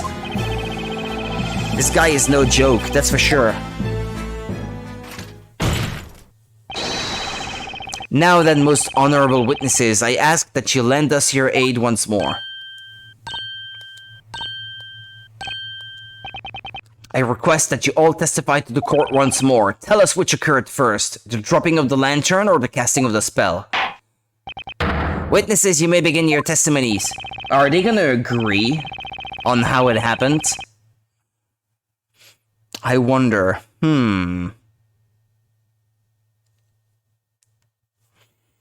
Tell this court in your own words about the sequence of events which transpired tonight. Witness testimony about the sequence of events. Of course the lantern fell to the ground after the incantation of Ignace. Sploosh. Okay. I'm as sure as snowy as white. I made certain to keep my eyes peeled on that milk bucket after all. Besides, how can you be sure the lantern fell just because it has a little mud on it? Well, it's broken. These eyes do not lie. I saw the lantern in the accused's hand when the incantation was uttered. But they don't agree, do they? Figures. Their testimonies are all over the place now. These 4 testimonies, they are most interesting. The witnesses all saw the same thing, and yet, people's memories are evidently quite fickle. They can never be a truly reliable sort. Rubber sword? Why? Why is that, Monica? Well then, Professor, with enough poking and prodding, I bet we can really cause their testimonies to crumble. Knightly? What, he has a rubber sword? I did not really pay attention. You could be right. Of course, we need to exploit their fickle memories to turn this thing around. I guess we'll have another look during the testimony. We've got this, Nick. We'll press them so hard they won't even remember what they had for breakfast. You think so? I can't even remember what I had for breakfast. Now, Sir Baker, you may begin your interrogation.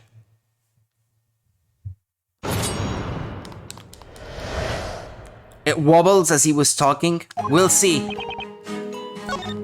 Hold on, let's have a look. Ah, yeah, you're right.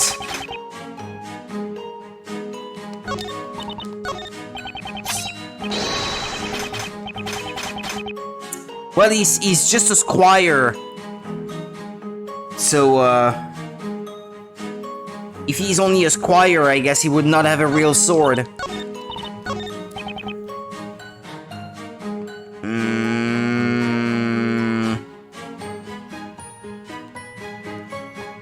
Now I'm not sure what I should do, though.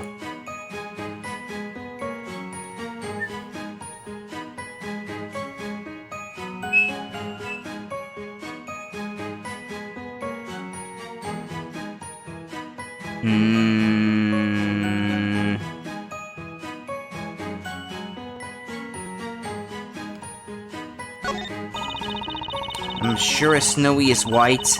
I made certain to keep my eyes peeled on that milk bucket after all. Besides, how can you be sure the lantern fell just because it has a little mud on it? What, it's broken?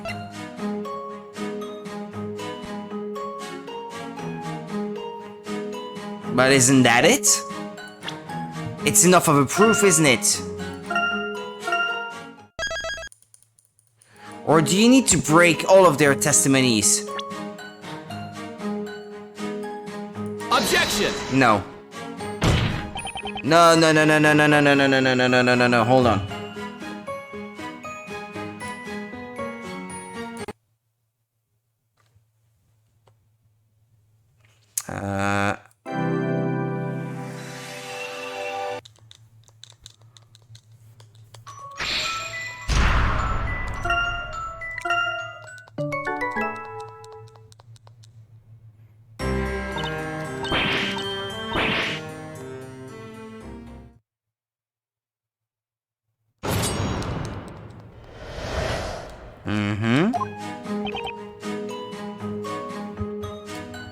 Or let's just press everything. Maybe that's all you have to do. The lantern fell after the incantation. Are you positive about that? I say I am positively positive that I am positive. I heard her voice and then sploosh. That sploosh, was that the sound of the lantern hitting the ground? Indeed, but of course, do you see? But if you look at the lantern, you'll notice that the glass is shattered. You specifically said you heard a sploosh. Shouldn't you have heard the sound of the glass shattering when it hit the ground? The sound of glass shattering? No, I'm afraid I failed to catch your drift. There's something happening there. I was present in an area a bit farther away from the crime scene, you see. I have no recollection of hearing such a sound. No recollection? Precisely so. I'll have you know I can easily hear a dog barking across town. Do not underestimate my hearing.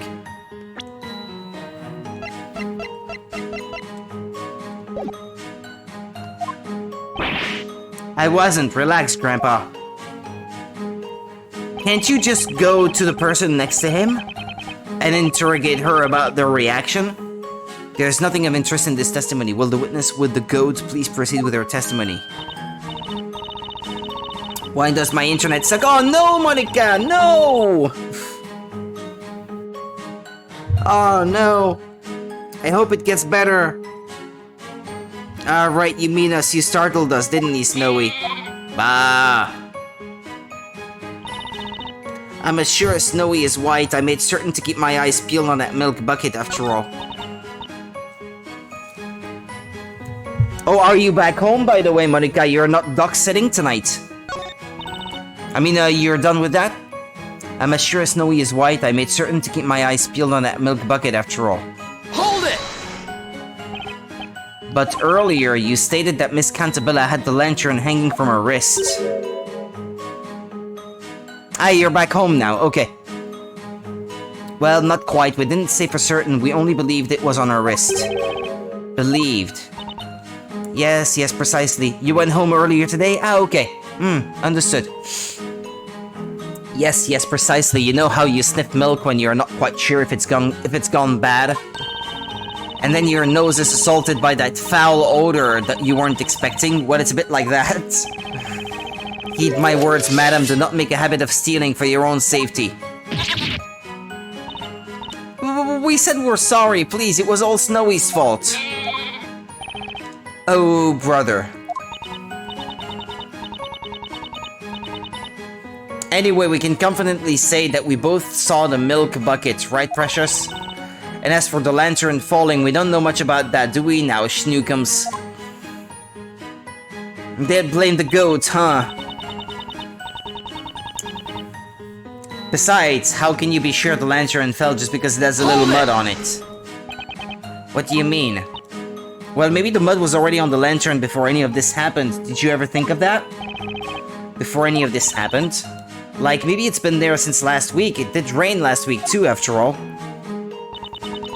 And if that's the case, then there really isn't any point arguing about whether or not she dropped the lantern, right? Indeed. What say you, Defender? Well, it's still broken. I say take a closer look at the lantern. You'll notice there's mud on the glass. Mud on the glass? The lantern wouldn't be very useful with all that mud blocking out the light. Miss Kira, I'd say your little theory regarding this lantern is muddy at best. I could point at witnesses till the cows come home. But that wouldn't turn this testimony into anything I can use. I've got to find the lead somewhere. These eyes do not lie. I saw the lantern in the accused's hand when the incantation was uttered. This is important. Are you sure you already saw that lantern? You are but a petty baker, are you not? It is not your place to be telling me what is important. There is but one thing of importance, ridding this town of its witches as quickly as possible. Objection. Hardly, I'd say this is far more important. What? We're trying to find out the truth here. How absurd, that girl is a witch, I say. A witch! I would stake my entrance into the Knights of the Inquisition on it. Think again then. Listen well, whelp. Yes, Sir Barnum. Many young men within the ranks of the knighthood share your level of passion. However, you let your ambition completely blind you, the same way that a muddy lantern leaves one blind and helpless in the dark. What? This guy. Yes, indeed, I would say he is quite the tough motivator. What do you think, Nick? Did you notice anything fishy? Yeah, possibly. I think there may be something I can use. Really? Wow, I didn't hear anything special. There was definitely something out of place about that one witness's testimony. It was something I haven't noticed from any of the other witnesses so far. It appears you may have found something, Mr. Wright. A 4-witness cross-examination, this is something I've never done before. But then, maybe there's another way I should be tackling this. I believe it is worth trusting that intuition, Mr. Wright. Okay, I got it. Alright, let's try pressing that old man one more time. But it's the woman right next to him. She reacts to something he says. Hold it!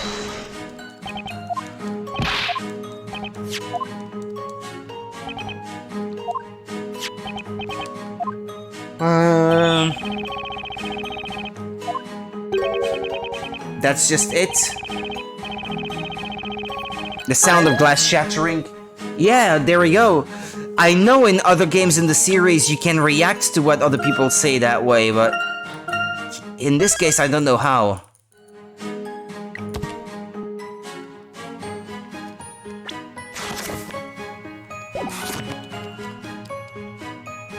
I'm afraid I failed to catch your drift. Ah, there we go, okay. There it is, right there. I knew I heard something strange. Huh? But old Greybeard didn't say anything weird. Greybeard? Can't get to her before he makes her think? Yeah, but I couldn't before, though. I guess I had to go through all the testimonies once for the possibility to open. It's the person next to him. Next to him? Ah, look there, Professor, the goat lady. She looks really deep in thought. It would seem. She has noticed something odd in this elderly gentleman's testimony. Ah! That's right, these cross-examinations have 4 witnesses. That's cause it's the first time it's happened. Yeah, I suppose. Hey, Nick, it looks like we're not the only ones paying attention to these testimonies. Where else was that used? Ah, thank you, Monica, thank you. I believe they may have come out after this one, actually, so this may be, yeah, it's perhaps a first in the series. And then they reused it in The Great Ace Attorney, but I played these before. Ah, yeah, okay, thank you. Yeah, you're right. Yeah, the Great Ace Attorney games were actually quite late releases for the 3DS. This is a 2014 game, and I guess the other 2 games came out after that. You're right, which means if they're all listening to each other's testimonies, correct, Mr. Wright. Each witness is fully aware of themselves and their own actions when in the middle of their own testimonies. However, it is while listening to the testimonies of others that the witnesses may sometimes reveal the most valuable information. I see, it's habitual. They can't tell they're doing it, but I can. And I'm going to use it to turn the tide back in our favor. In fact, I do believe I may have spotted our first opening in which to test this new technique. This was revolutionary for Ace Attorney. Yes, I suppose. That was certainly a new mechanic. Mr. Wright, could I draw your attention to the touchscreen? The touchscreen? Sliding the magnifying glass during the witness's testimony will allow you to shift your focus across to another witness. Right, so the important thing here isn't the witness that's in mid-testimony, it's the other 3 witnesses listening. It's just a matter of catching them off guard and questioning them. What are you waiting for, Nick? Let's give it a shot. How about we try questioning the goat lady next to old Greybeard? Okay, all I have to do is slide the magnifying glass over to that witness.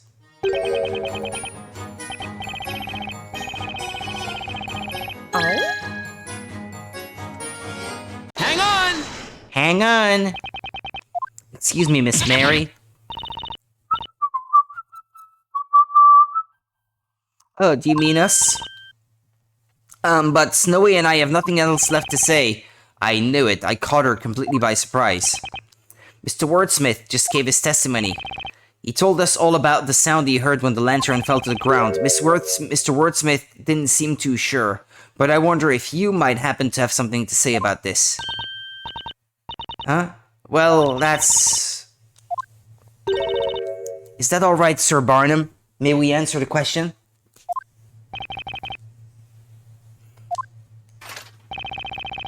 Do what you will, madam. There is no need for formalities. Huh? Well, we'll try and explain, won't we, Snowy? The truth is, we did hear something. That is to say, we heard the sound of the lantern's glass shattering. We're sure of it. It was frighteningly loud. It quite startled us, didn't it, Snowy dear? I looked in the direction of the sound, but I couldn't see anything, let alone the girl or those 2 thieves. It was a tad dark, after all. So it must have fell before the incantation, then. When the glass shattered, the flame inside must have gone out, hence she could not see them. That seems to be the gist of it. Then as I peered into the darkness, I heard it. You heard it? What did you hear exactly? You know, that I heard. The incantation for the spell Ignace, so anyone else could have said it then.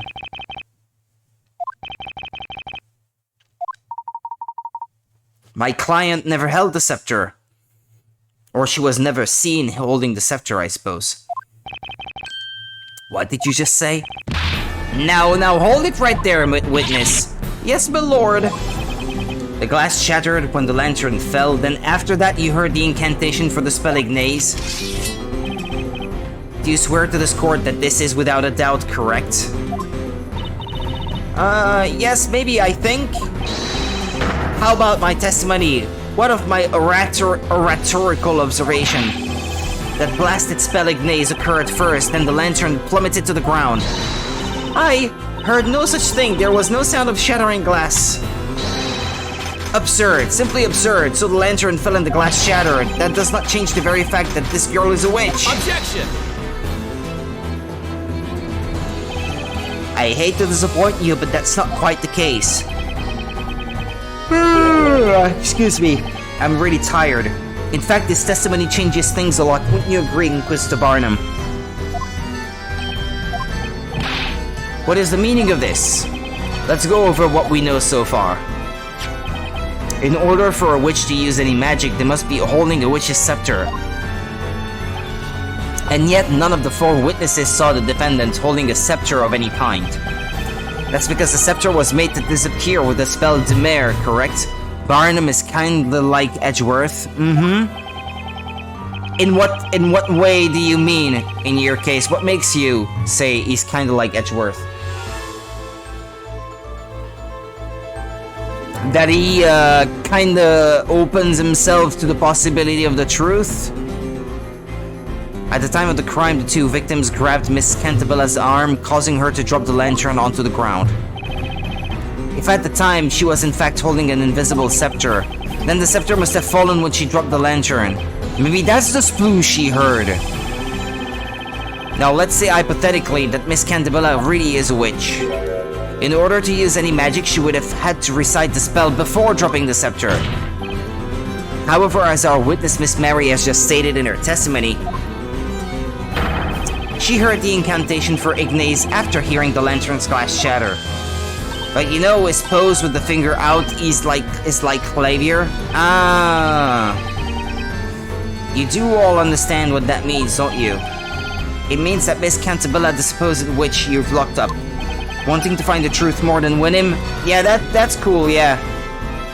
That's like the best trait about these two. I mean, they're good prosecutors. Or at least they're a bit on our side as well, I suppose. Therefore, the defendant, the Spella Cantabella, is clearly in no way, shape, or form a witch.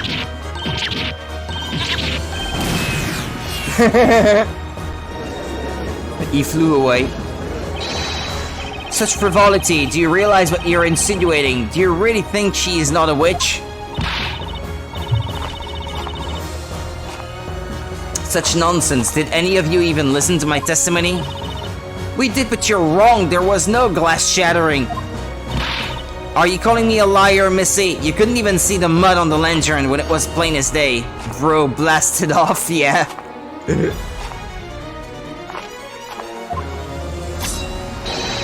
What ridiculous claims, all of you. Oh, hush, take your little toy sword. It's a toy sword, Monica. You were right. There you have it. Da, da, da, da, da, da, da, da.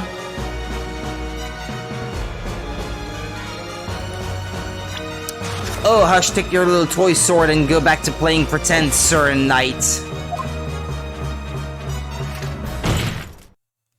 Okay, that was quite a dramatic pose for slamming the desk.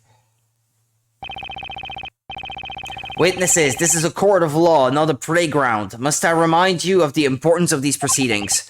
Witches and their magic threaten our fair town of Labyrinthia. Your words here today could decide the fate of every single citizen within our walls. Do you understand? As such, I expect each of you to take your role seriously and testify honestly about what you saw.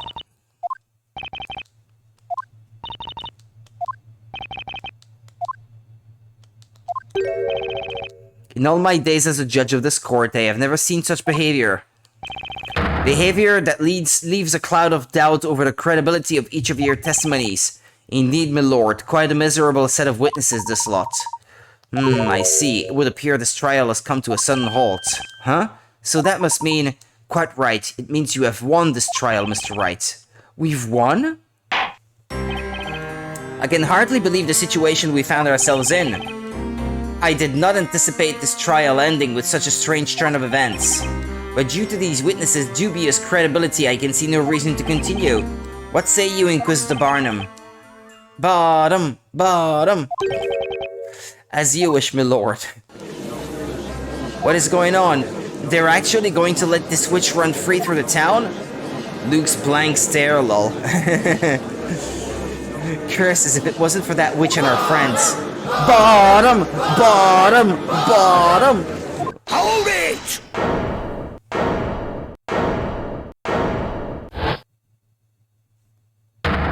Wait a blooming second. This trial ain't even close to being over. Not before I take the stand to testify! Okay. Order! Who is this buffoon? This buffoon. Behold! Who am I, you ask? Who am I? Why? I'm the man that's gonna single-handedly save this trial on the 5th witness! Say, what? What? Even Barnum didn't see this one coming. Just as I thought, this trial was going down the drain before I got here. Okay, you lot, assemble. We need a strategy meeting ASAP. I say, who are you? Thank goodness you showed up. We can't give up now, everyone. It has come down to this. To arms, everyone. We shall do battle against that baker in that hat cellar. Can't believe this. What the heck is going on? Truly fascinating. It seems a new witness has taken the stand. What's more, he appears to be quite the formidable witness.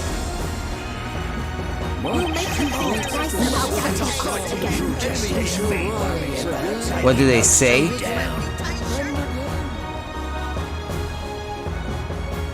Okay. Well, I guess this trial is still far from over. The power of friend, I mean Bodge, some guy? To be continued. Banana bam bam bam bam.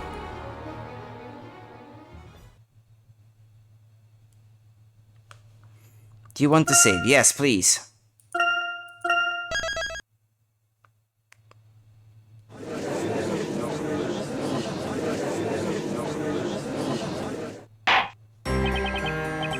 Well then, we will now continue with the trial of Espella Cantabella.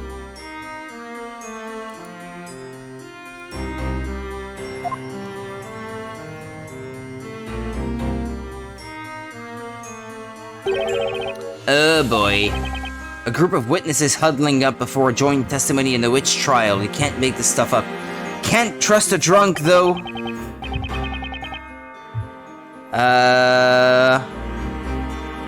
In vino veritas, I suppose. Truth in wine. Inquisitor Barnum, if I may ask you a question. Yes, my lord. We now have 5 witnesses on the stand, so I must ask. Why was this obnoxious-looking man left out of your initial group of witnesses? I was actually wondering the same thing.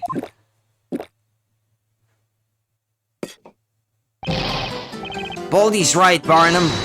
That's just cold-blooded. There is but one reason, my lord. I did not know this witness even existed. Oh, bullshit. You, sir, failed to come forward.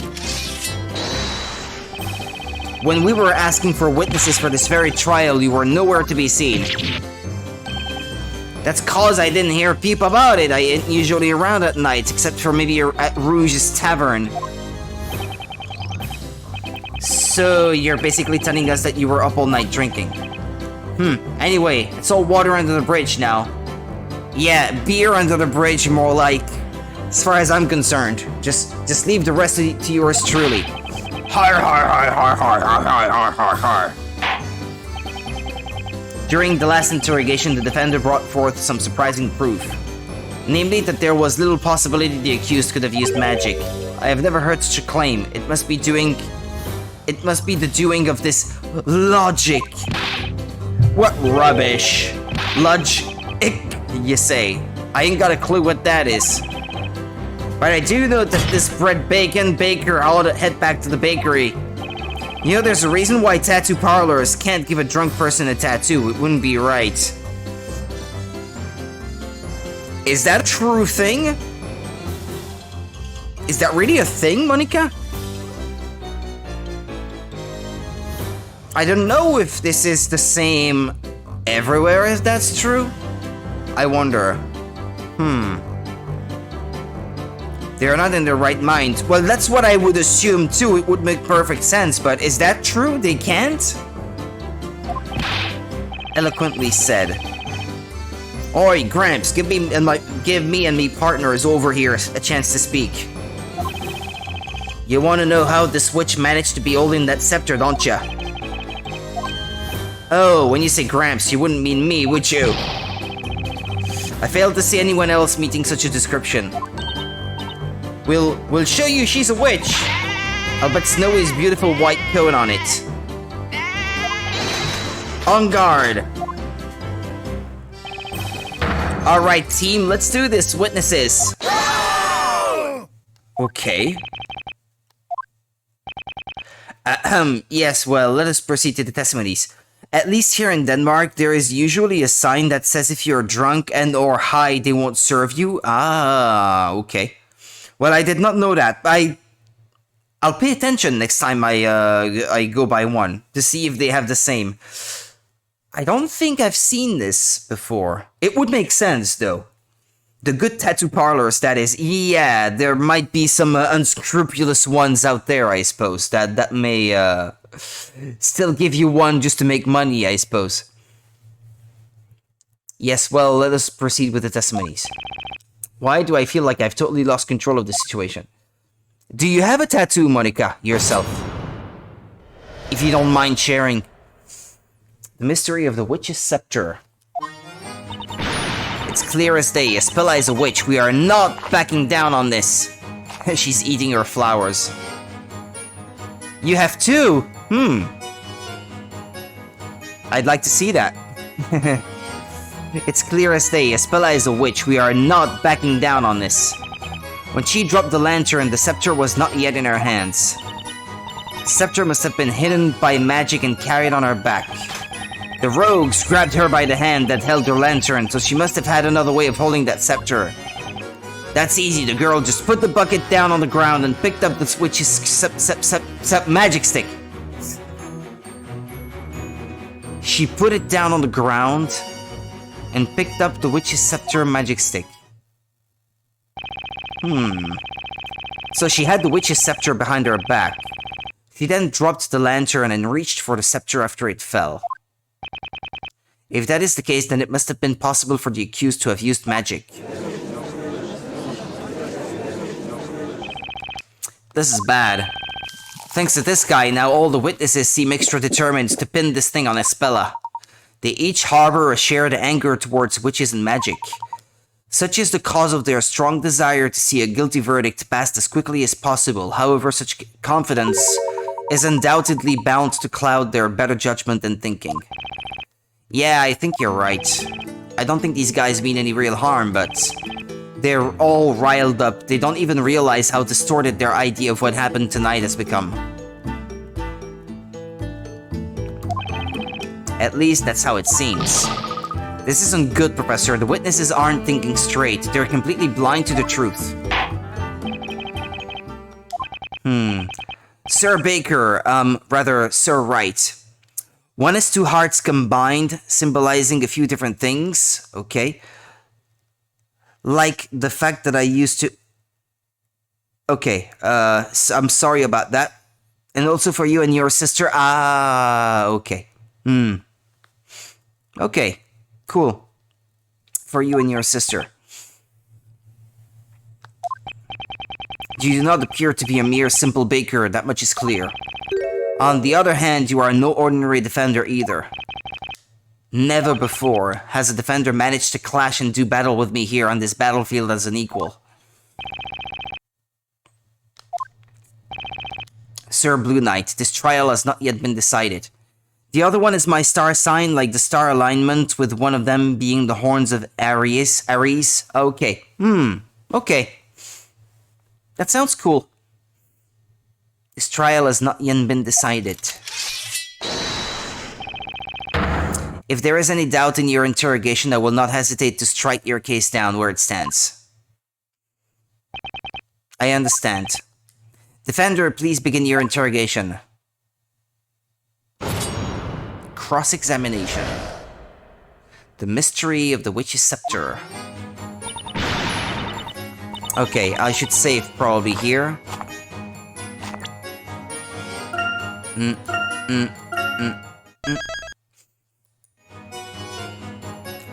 It's basically the music from the original Ace Attorney, but with the typical Layton instruments, I suppose.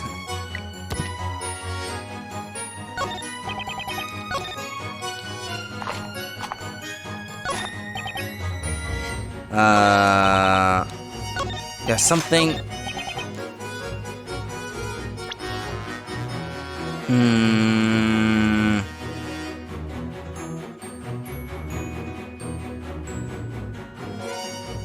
I'm not sure about this. We'll see. I'm afraid what really happened is not quite so simple. It's sadly not so good. Got it from a guy who isn't a professional, so it's wonky and the stars are too big and don't look right. Oh.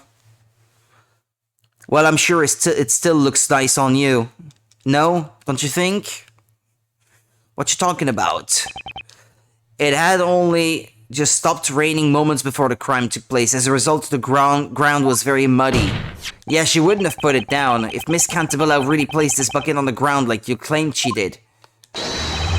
Then it should be caked with mud, just like the lantern was after it fell. Arrgh! Well, I'd say that clears up your muddy testimony, wouldn't you? Well, hey Barnum. What? You're just gonna sit there looking pretty? Come on, give me a hand here. Flattery will get you nowhere, witness, other than perhaps to the dungeon. At any rate, there is but one question we ought to ask. Why is there no mud on that bucket? As a perfectionist, I hate it. I'm a perfectionist too, so I guess I can relate. I chose it myself after so much thought, so it's what I really wanted. Well, what it represents at least, yeah. I can imagine.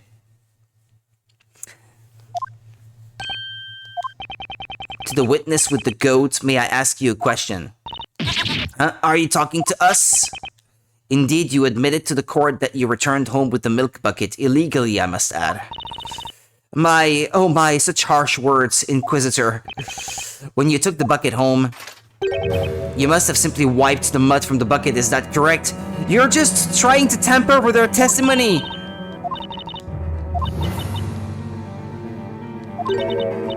You know, now that you mention it... No way, don't tell me! That milk bucket, that's right, I remember now. I don't know if that was on the bucket... If what was on the bucket was mud exactly, but it certainly was dirty. Before taking it inside with me, I remember wiping it clean with an old rag. Are you kidding me? Exceptional work, Inquisitor Barnum. Yeah, he's just messing with things. Darn it. Excuse me. Right, it all makes perfect sense. See? We were right all along, weren't we, Inquisitor Barnum?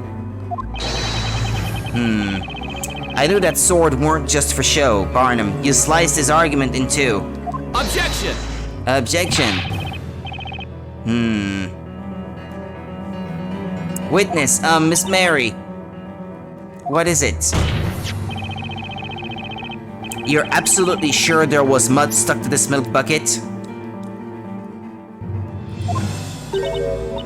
Oh my, well, truth be told, I don't remember whether it was mud exactly. But I do remember cleaning the bucket off when I got home.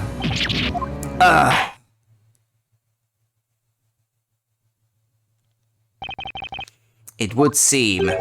The defense has failed to disprove the witness's claims. Of that we can be quite certain. Har har, that'll teach your Bluey. You got that right. Do me a favor, will you, Gramps? I want to change my me testimony just a tiny bit. I will allow it, only if the witness refrains from name-calling in the future. You got it, my lord. Well, all this court mumbo-jumbo has left me thirstier than a dog in the desert. Yeah, I don't think you need much of an excuse to drink more.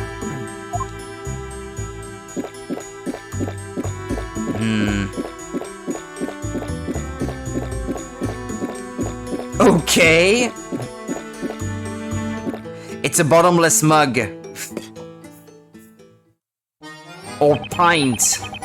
That witch there was holding the stick. I even heard her say the incantation thingy. That's right, I witnessed it all.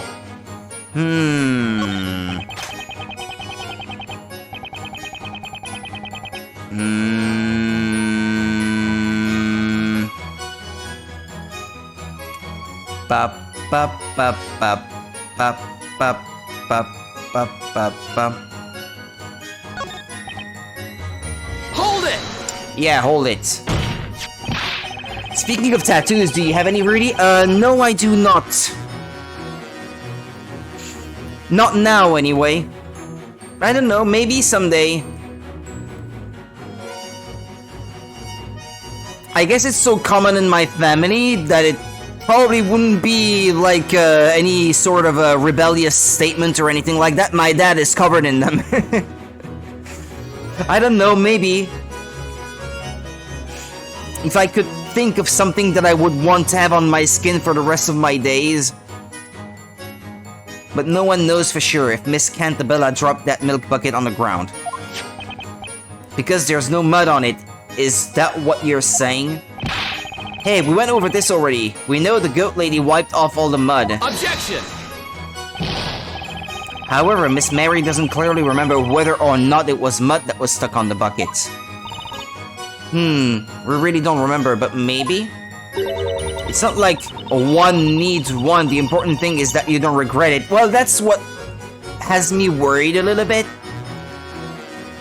I mean, there if you want a really good one, they're already not cheap, usually. And I worry that what I would put on my skin might be something that I regret later, so yeah.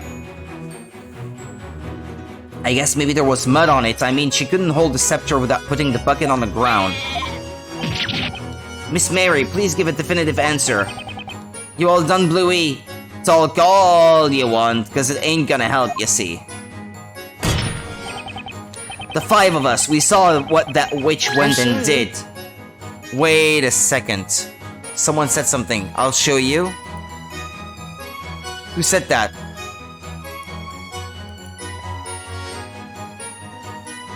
Her?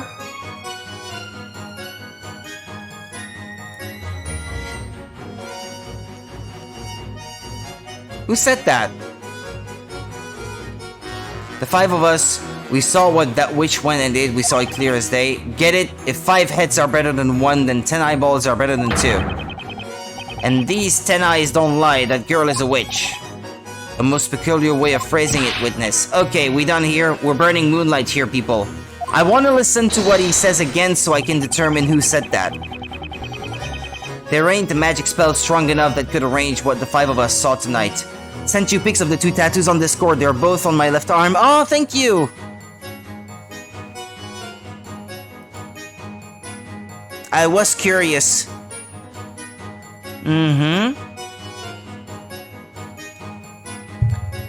Okay. And the second one...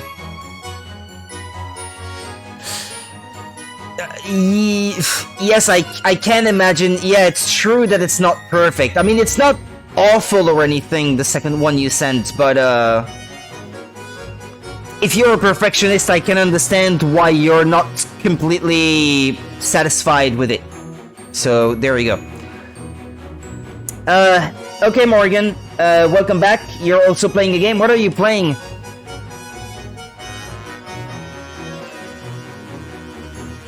But I still think they look nice, Monica.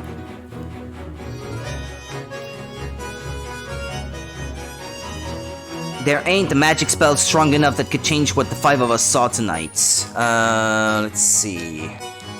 Oops.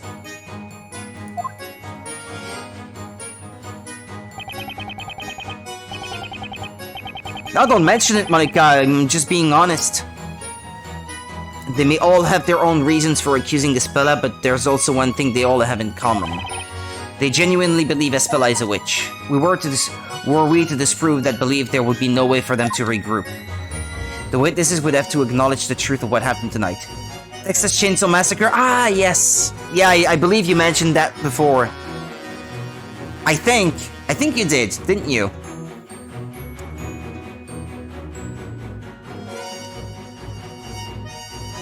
The witnesses would have to acknowledge the truth of what happened tonight. They are, after all, witnesses. They must be fully aware of what happened actually transpired. That means I've got to pay extra attention to their reactions and testimonies. I think you'd better observe the witnesses, Mr. Wright. You can do it. Yeah, well, that's what I was trying to do, but...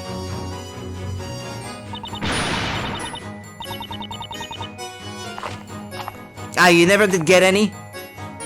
Even though you thought about it, maybe you'll get a bunch of them as part of a midlife crisis? As long as you don't regret them later, like Monica was saying.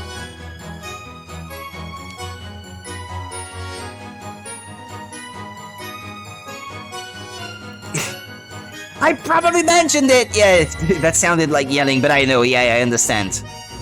Usually when the first letter is not in caps and the rest is, it's the caps lock. Yeah, I know, I understand. Okay, excuse me, I want to listen to that testimony again, this one. Hold it!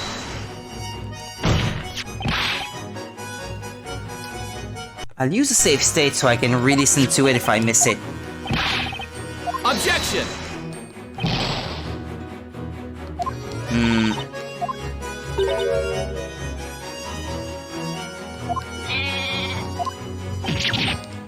Miss Mary, please give a definitive answer.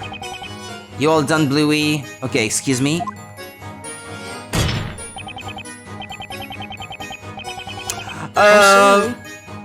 Ah, crap. That person talked again. I have nothing against tattoos on myself.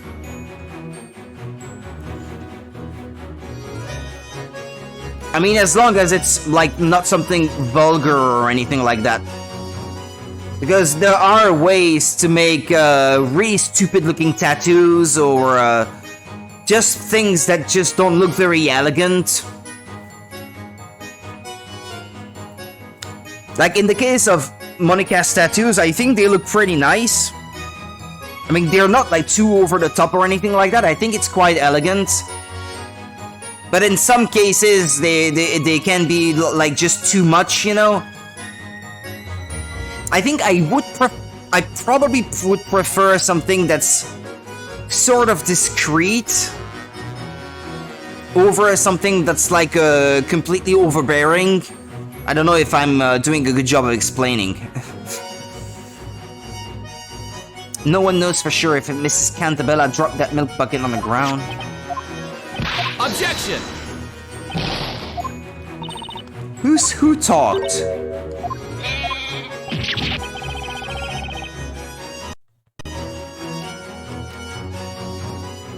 I've seen a tattoo show where friends get each other tattoos without knowing what they're getting. That's completely stupid.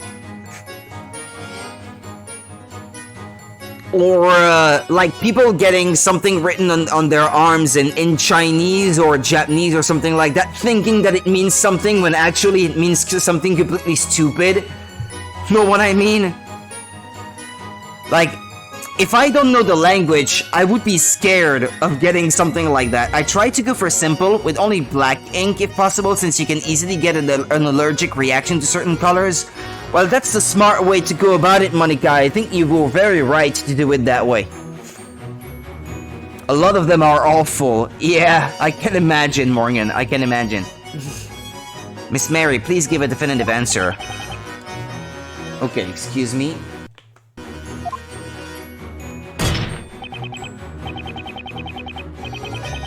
I say. Who said that?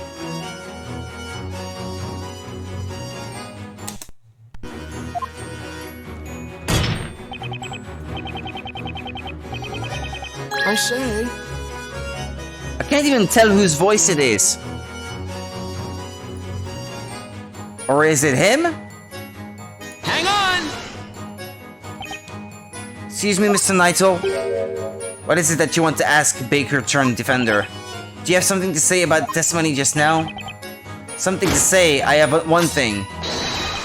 The path to knighthood is no, that's probably not it then.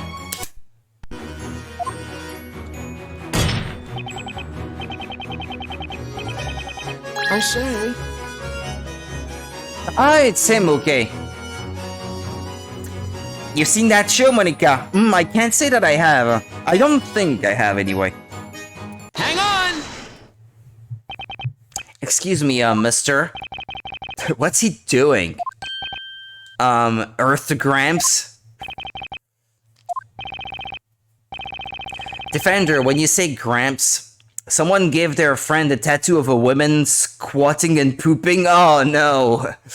Or, well, there's one that I've seen online before. Someone got a tattoo of their wife sleeping or something like that, but the tattoo looks absolutely horrible. Like, he gave them a picture of his wife sleeping or something like that, but then on the tattoo it looks absolutely atrocious. Like, I'm sure that his wife probably is a very lovely looking person under normal circumstances, but then when she's sleeping with her mouth gaping open or something like that, it just looks absolutely horrible. Especially in the tattoo. It looks more like a caricature or something. Tattoos of people is so hard to do right. Yeah, I've seen examples, actually, several examples of them being done wrong. Very wrong. Or like a tattoo of their baby or something, but then it just looks like, well, like an old wrinkled dwarf or something like that instead of a baby. It's not cute at all. Especially in black and white. Especially completely black and white. It just doesn't come out right. Defender, when you say Gramps, might you by any chance be referring to me? No, of course not, Your Honor. Mr. Wordsmith, are you listening? He's gone. This guy is completely gone. I heard you quite clearly the first time, young man. These ears hear all. The crackling of the fire, the whispering of the crowd, and now your voice. If that's the case, then allow me to ask you a question. You were clearly deep in thought just now. Do you have something to say about this man's testimony?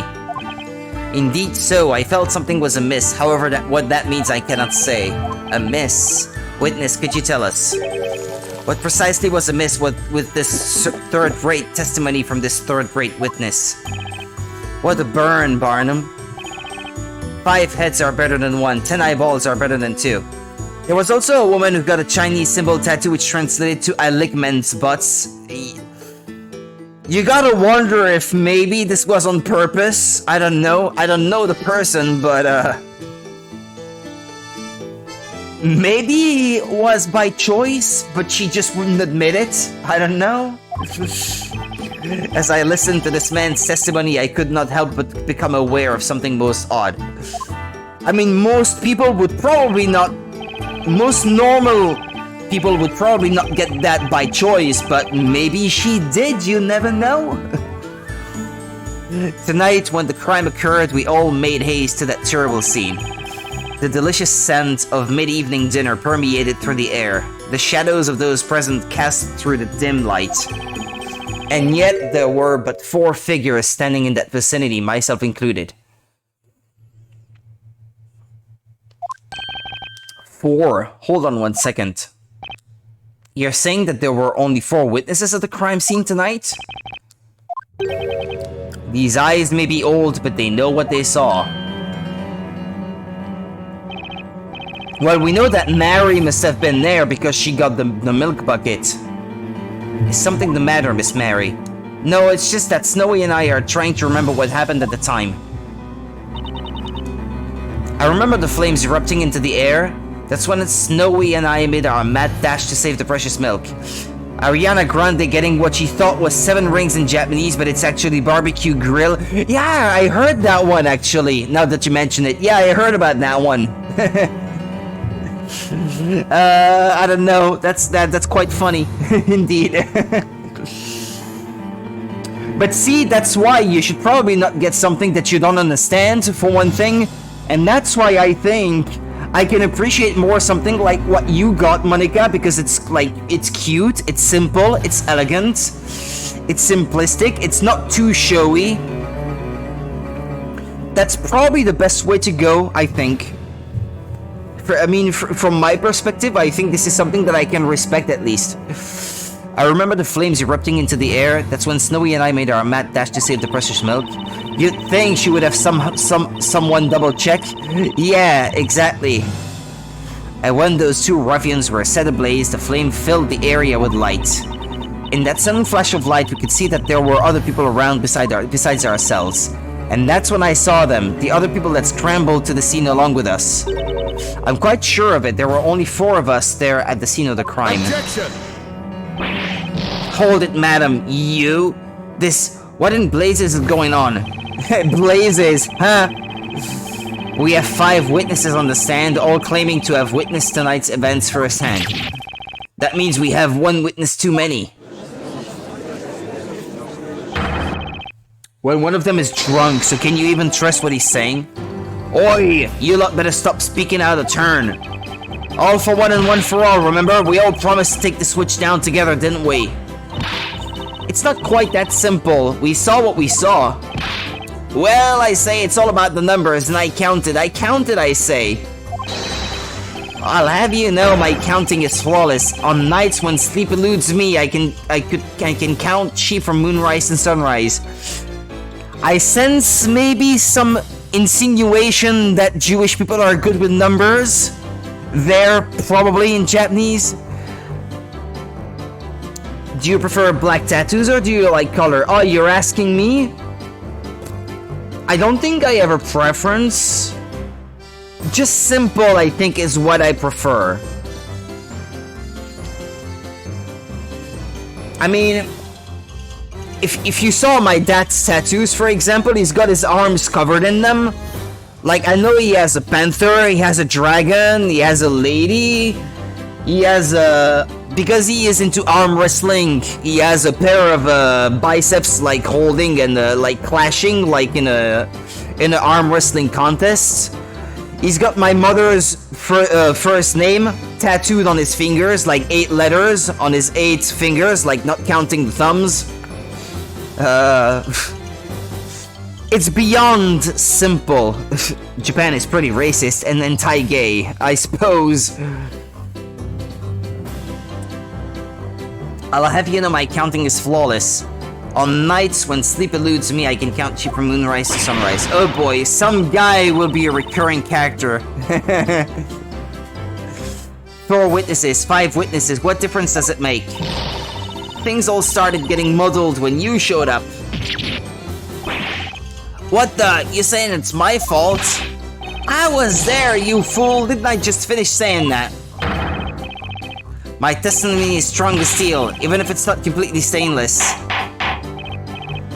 Order! Order, I said! Order! What? What is going on here? You claim the number of witnesses does not add up? I have never paid witness to such an outrageous conflict. There is but one answer to this puzzle, a single possibility. What do you mean? Without a doubt, magic must have been used at the scene of the crime. Furthermore, it would indeed appear that there were only 4 witnesses present at the scene. And yet, currently we are faced with 5 witnesses testifying to the court. That certainly is quite a fatal contradiction with only one possible answer. Would you not agree, Mr. Wright? One of them is lying! The answer, it can't be. Well, out with this supposed answer, Sir Blue Knight. What is your explanation for the current number of witnesses? One of them is the witch? The witch cast a spell on them? One of them is the witch? While it might seem far-fetched, the reality is actually rather simple. The real witch and the real murderer in this case is actually one of these 5 witnesses. What? What?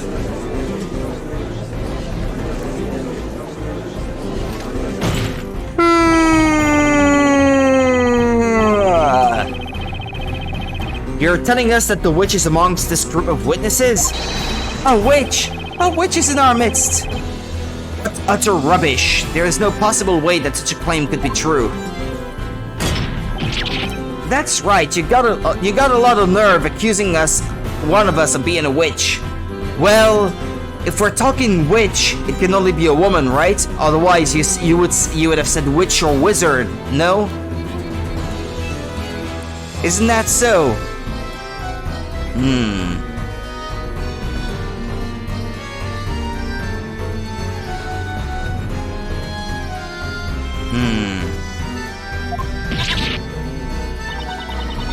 We have told you nothing but the truth, yet you still have the gall to bat around such an outrageous accusation. Behold, behold, as my trusty shield deflects your pretty words like the petty words that they are. Inquisitor Barnum. Yes, my lord. I would like to see a sketch of the crime scene at the time of the incident. Do you have one in your possession? Yes, certainly, my lord. I have one there.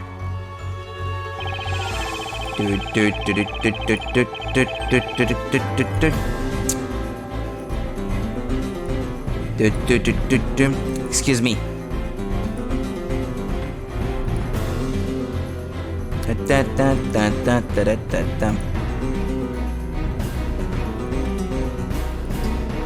Okay. I requested it from the court illustrator just in case.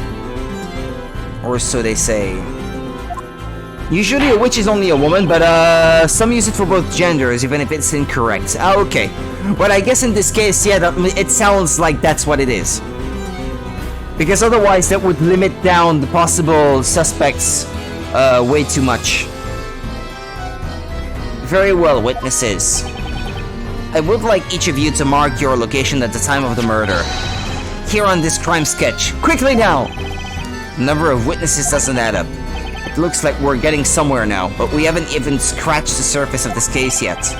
And it's all thanks to this top hat wearing gentleman. I like how he smiles after that.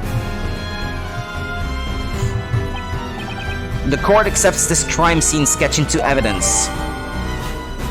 A sketch of the scene at the time of the crime. Touch details to see more. Lego Layton. You know what? You talk about Lego. They should invite me to visit their place as a VIP for all the stuff that I save them on a daily basis on the job. With all the fake Lego that I block all the time, I should be a VIP for them, seriously. I save them money. If one of the witnesses is the witch, that could only mean one thing. Somebody here isn't telling the truth. That would indeed appear to be the case, Mr. Wright. Listen well, Sir Blue Knight. The path you tread now is a dangerous one. Claiming that a witch is among these most honorable witnesses is a serious accusation. Then you should get a trip to Denmark's Legoland. I would love to! If you show me around, I would love to. No, but I mean, one of my colleagues got invited by Nike, and he has a VIP member card now. He can get 50% off of anything Nike, like lifetime, for all the Nike stuff that he blocked, the fake Nike stuff. For all the Lego that I keep blocking, I mean, I should get something out of this. But it took them years, I think like more than 5 years of asking and asking and asking again to Nike to visit their factory before they would even acknowledge their request. So yeah, I'm probably a few years out of being invited.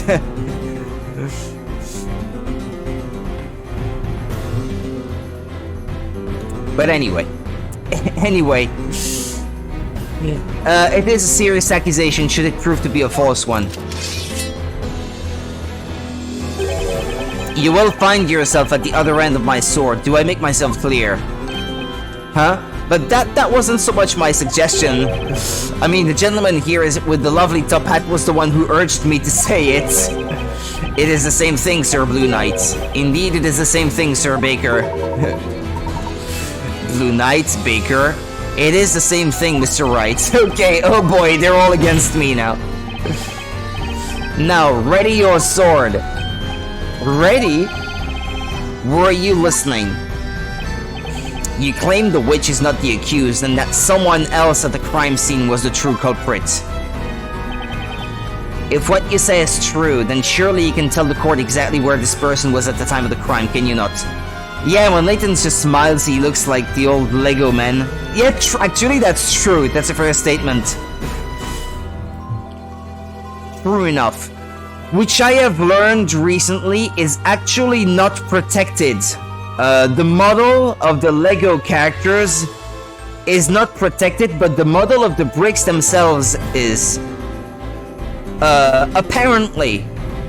That's what they told me on the job. Like, if you see just the characters, don't block them, don't bother. Because the goods are gonna be released in the end, even if I block them. But if it is the bricks, then I can block them, and usually it will be found to be a counterfeit item. That's how it is.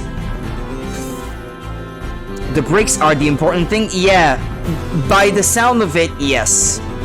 But I was actually flabbergasted in a recent control. The Chinese manufacturer of the goods I blocked sent over documents from the EU like office for intellectual property or something like that, and they agreed to give them intellectual property over their model of thing that uses bricks that look exactly like the Lego one. So I was like, wait a minute, I had to check whether the documents were actually true, like genuine, if they were not faked, to try to like trick us into releasing the goods. But they were actually genuine documents, so I was like, what's going on there? That's beyond my expertise, but I just like gave them the documents along with what I had to with the file I had just put together.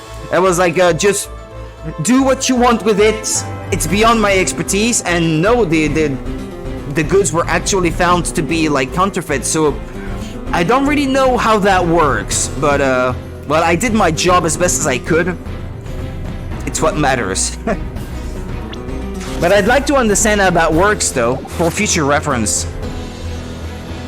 If what you say is true, then surely you can tell the court exactly where this person was at the time of the crime, can you not? Come now, Sir Blue Knight. Only you can enlighten us as to who this real witch actually is. Sir Doughy Defender. Show us where the witch was at the exact moment the murder took place.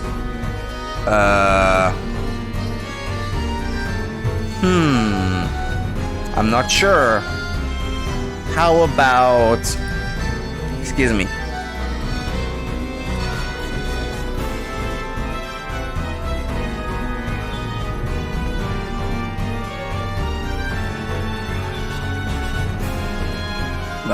Here? It had to be, right? You just thought about something, Monica? Excuse me. What if you removed Layton's hat and it's the Lego thing on Lego Man's head? Yeah, the thing that keeps their hats or hair attached, I guess. Yeah, I could see that happening, actually. You know what? I wonder if someone already thought of it. I wouldn't be surprised if someone already came up with the idea and had a drawing of it. Hold on.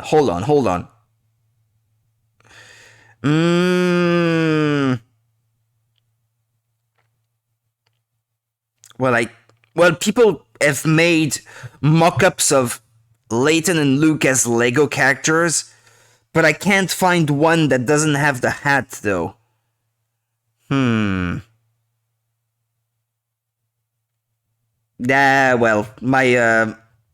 my hope is not fulfilled, I'm afraid. Of seeing it without the hat and the little thing on its head. No, I can't find any. That's too bad. But there are some mock-ups of Layton Lego, though. Other people have at least thought of making him a Lego character, I suppose. The witch must have been standing here. Oops. Excuse me. Objection! What is the meaning of this? Unfortunately for you, that spot has absolutely nothing to do with any of these witnesses. Objection! Inquisitor Barnum, I suggest you try taking a look at this. The Grand Grimoire? According to this tome, Ignace summons a circle of flame within a 1 meter radius of the caster. Yeah, that's what I thought. In other words, the witch had to have been within 1 meter of the flame when casting the spell.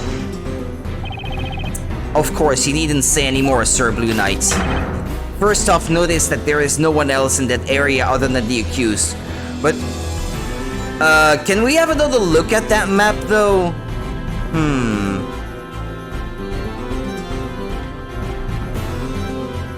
I'm not sure. It should also be quite obvious from the sketch that there is clearly nowhere for anyone to hide. Mary isn't too far away in that one, in that image. No? Isn't that Mary there? I see only one of the victims, no? Objection! I know Mary is at the bottom right corner, sorry. Sorry, I failed to see it. True, there aren't any hiding spots, however. There is one other possibility if a witch wanted to stay hidden from sight.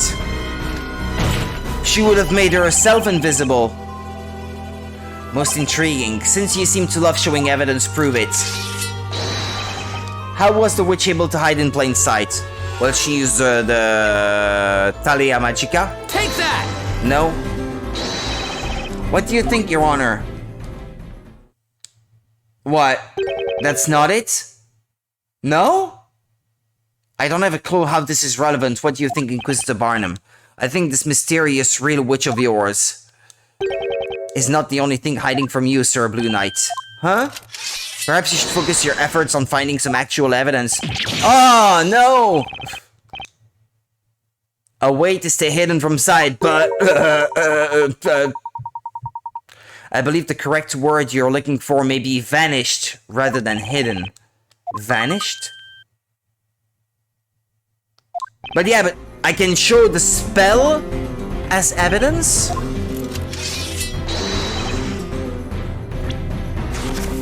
Ah, okay.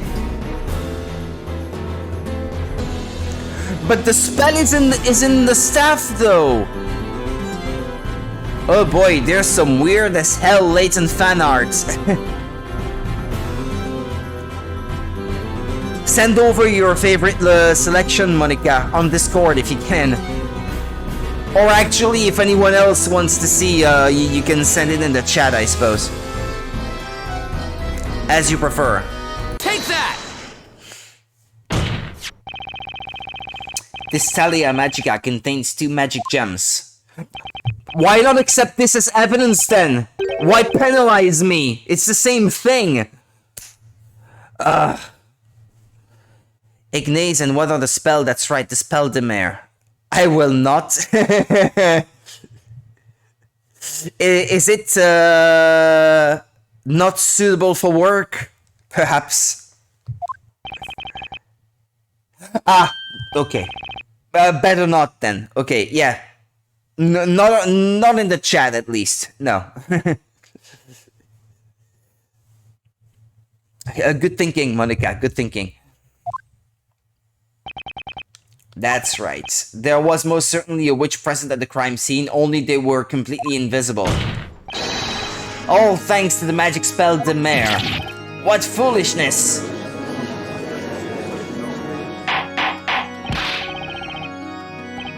How some people get horny over Layton.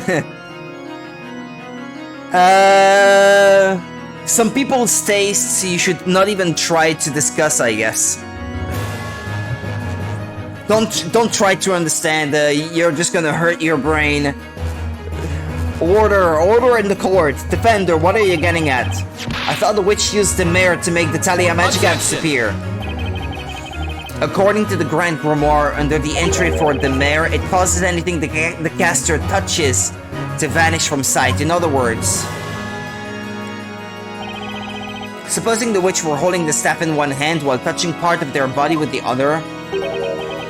I mean, it's tame compared to other stuff, but good lord, I didn't need to see Layton like that. Okay.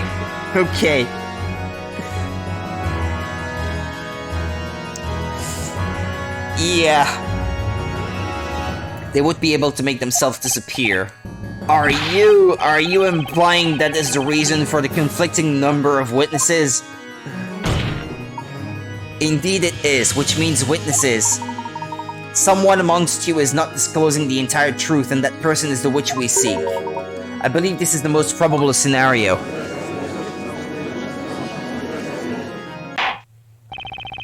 Honorable witnesses. Baldur's Gate 3 is pretty horny.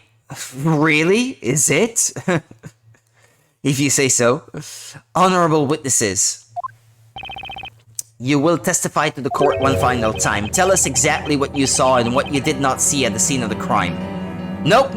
I am not gonna look at that anymore. Nope.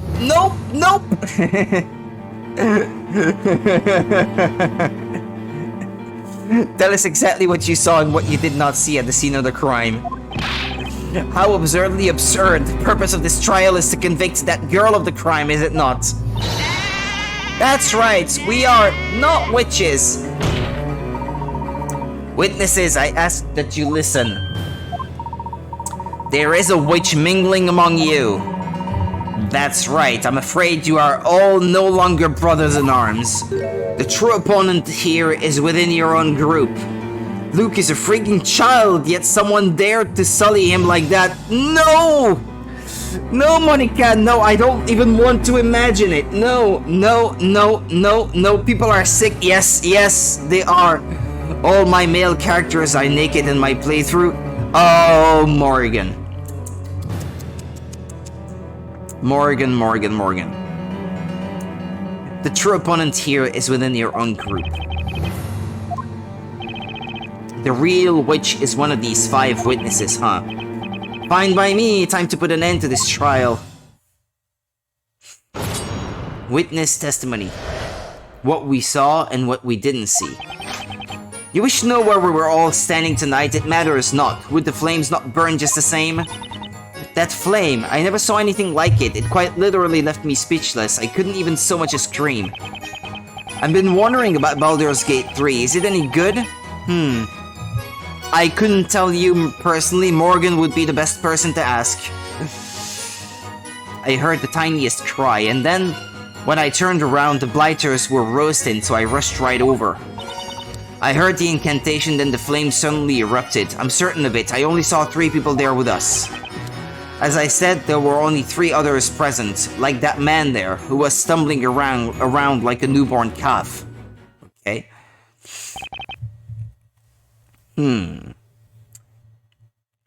I like it a lot, but it's my first D&D game, so it can be confusing and challenging. I made a dwarf. Okay. A most heinous act indeed. No small wonder these witnesses are so confused.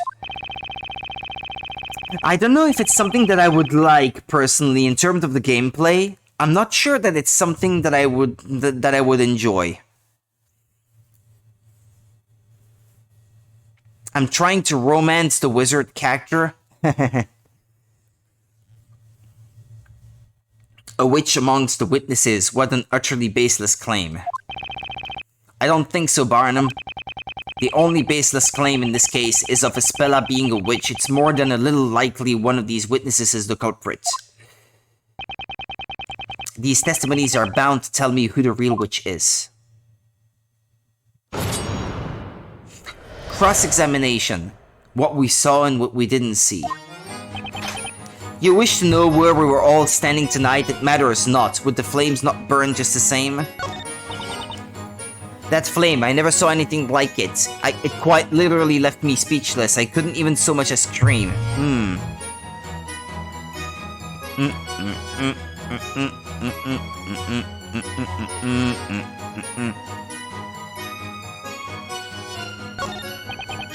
I heard the tiniest cry, and then when I turned around, the blighters were roasting, so I rushed right over. I heard the incantation, then the flame suddenly erupted. I'm certain of it. I only saw 3 people there with us. Hold it! That man there? So including yourself, there were a total of 4 witnesses at the crime scene, correct? That is how it has come to pass. By the way, what do you mean by stumbling around like a newborn calf? Ah, yes, that was a man as inebriated as he was loud. Quite a humorous sight it was, I dare say. He must mean the witness permanently glued to his cup of whatever it is he's drinking. When I saw the flames rise up into the sky, I wondered to myself, my word, whatever could that be? However, I could not simply walk over to check. My knees were a bit weak from the shock, you see. That's when the wobbly-legged gentleman came running over. Hang on! Hang on! I should save also, it's been a while since I did. Yeah, about 45 minutes. Maybe a safe state also, just to be sure. Okay. Is something the matter, mister? Mister! Ah! Wah, tone down the volume, Bluey. He's got a hangover. That's my line. Sir Blue Knight, next time please think before trying to press this witness. Looks like this guy even managed to scare Barnum half to death. Now then, sir, about Mr. Wordsmith's testimony just now. He claimed you were stumbling around. What does he mean by that? I'm gonna set the record straight right now. In no way was I stumbling around anywhere. I'd like to think of it more like staggering with style. A responsible adult should know better than to go stumbling around in the dead of night. Hey, look, I don't just go stumbling around like some clumsy idiot. I've got more sense than that. But anyway, I kinda tripped over a large stone. I mean, you don't exactly see what's on the ground in front of you when you're running at full pelt, right? So, you could say I put me life out on the line, proving that you really need to watch where you're going when you run. How courageous of you! Someone give this guy a medal. My lord, this testimony is a meaningless waste of everyone's time. Well, Defender, is there a point to this particular line of questioning? Is there anything worth pursuing here? What should I do? Perhaps it's worth questioning further? The witness stated earlier that he tripped over a large stone. Mister, I have one question for you. Why weren't you watching what was in front of you? Well, to be honest with you, it ain't much of a real reason, but something suddenly caught my attention. Out of nowhere, I sort of heard someone call out me name. You heard your name? And what's your name? Of course, I turned around when I heard it. Who wouldn't? When a woman calls your name, you pay attention, am I right? So, you heard someone call out, "Hey, you," from behind, or you mean? What? I said they called out me name. How many guys do you know called "Hey, you"? Well, I don't know. What is your name? Me name is Amir. And don't you forget it, Bluey, you hear me? Amir? I must say, this gentleman really does not strike me as an Amir. No, Professor, it's not a very memorable name, huh? That's harsh. Honorable witnesses, is there anyone among you who was aware of this man's name prior to now? Not at all, he's always just been Mr. to me. A knight's name is only as good as the name of the sword he carries. Alright, I will explain more later on that first name thing. Okay. Thank you. It is the first I have heard of this. I dare say I did not expect his name to be one such as Emir. I'm sorry, but... Ah, crap, I skipped a line. What did she say? Okay, it looks like absolutely no one knew this witness name. You know, it ain't really much of a surprise to me either. But seriously, I definitely heard someone call me name. When you get to be me age, you really start to wonder when you'll find that true love, you know? I thought that pretty voice tonight might have been me sweetie. Huh? Who?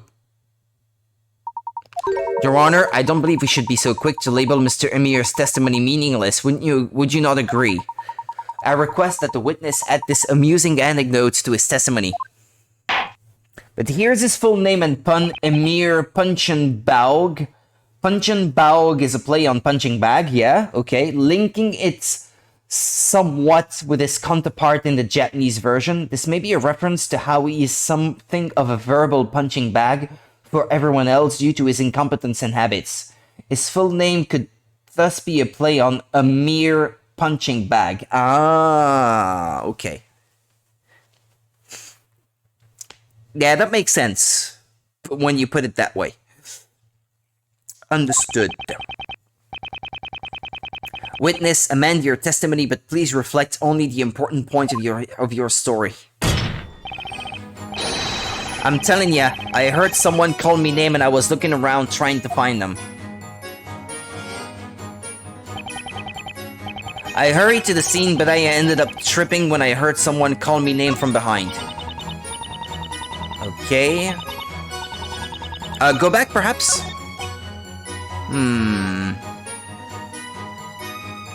Someone calling his name? Press. Hold it!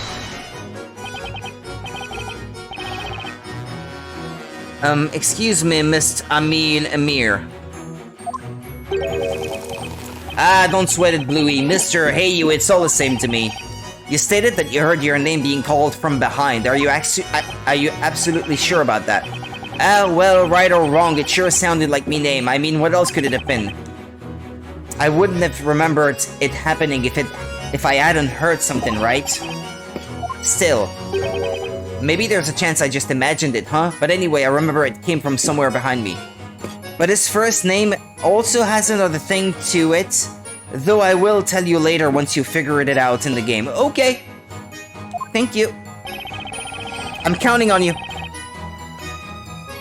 From somewhere behind you? Is something the matter, Mr. Wright? Mr. Amir's memory isn't the most accurate, but if what he says is true, then there's definitely something there. Something, you say? Might you mean a contradiction? Yeah, I think so, although I don't know.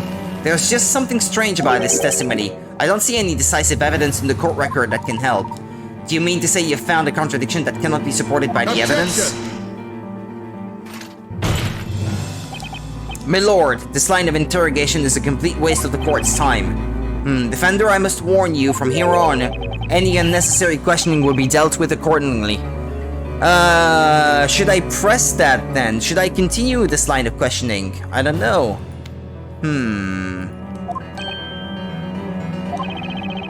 If I don't answer correctly here, it's curtains for the trial and for Espella. If you are intent on finding a fault in this witness's testimony, you will need to present decisive evidence to back up your claims. There is not one single piece of decisive evidence in the court record. What do I do now, Mr. Wright? Mr. Layton, I have an idea. I believe there is a weapon of sorts with which you may be able to expose this contradiction without the need of evidence. A weapon? Bluff? Now, defender, give us your answer. Barnum looks like he's getting ready to throw a spear when it's slamming his fist on the table. Yeah, the way he's holding his fist back, it kind of looks like he's holding a javelin or something. I would have said it's the stance of an athlete holding a javelin so as to throw it. At the Olympics, you know? Yes, Your Honor. The defense finds that the witness's testimony. Bullshit powers activate, yeah. Contains no problems at all. A clear contradiction.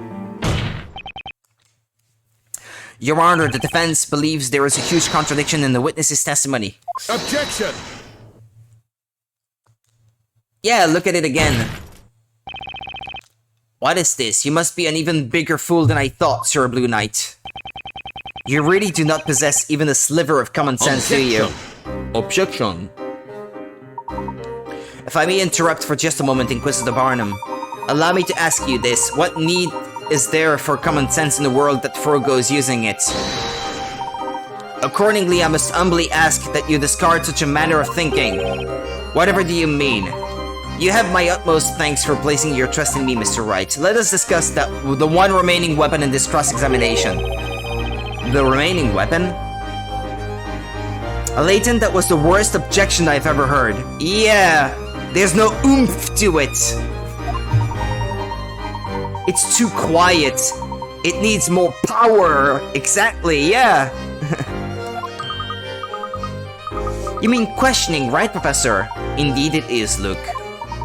Each of the witnesses in this trial has given their own account of what occurred. Therefore, whenever one witness has testified, the other remaining witnesses have listened. That gives me an idea. In addition to catching a witness off guard and questioning them about another's testimony, there is one more thing. There's something else we can get from a 5-person cross-examination? That's right, of course. Indeed, Mr. Wright. Contradictions. Should one witness' testimony differ from another's testimony, then I suppose that in itself can also be considered a contradiction, can it not? This is also used in Great Ace Attorney.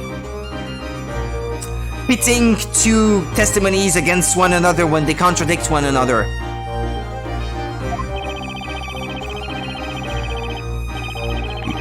Testimony contradicting testimony. I never would have thought of that until now.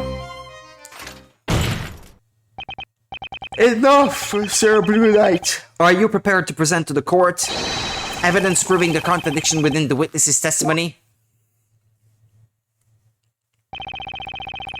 I will present testimony against testimony. The witness's testimony does not contradict any evidence. It contradicts the testimony. What are you talking about? It is time, Mr. Wright. Have a look at the touchscreen. There you will see the testimony of the witness in question, as well as those of other witnesses. Keep your eyes peeled and identify the contradicting testimony. You know it takes place in well, no, I guess it doesn't take place in England, I guess, as far as the courts of law are concerned. But yeah, that might have served as the basis or inspiration for the Greatest Attorney gameplay, at least. Oh, excuse me. Oh gosh, I keep burping. Pardon me, it's very rude, but it just needs to come out. And I am feeling hungry actually at the moment. That doesn't help. Make sure you don't forget to take a look at the court record too.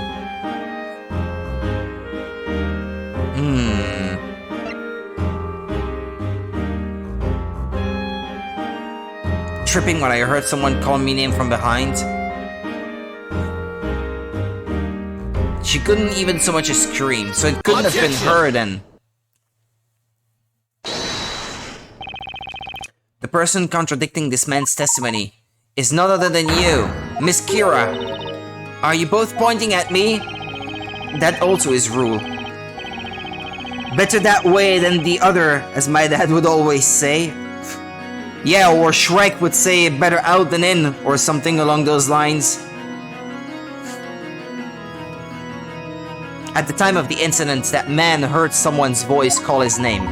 That voice belonged to you, Miss Kira. It could not have been anyone else. And yet, in your testimony, you stated that you were in such shock during tonight's events that you couldn't even speak. But if you look at the court record, I think she was behind him. Wasn't she?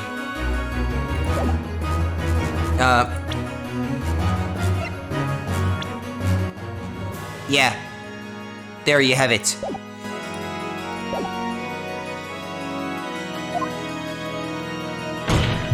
Yeah, I mean, it's not very elegant, but I just can't help myself at the moment. And I'm really, really hungry. I'm really feeling the hunger.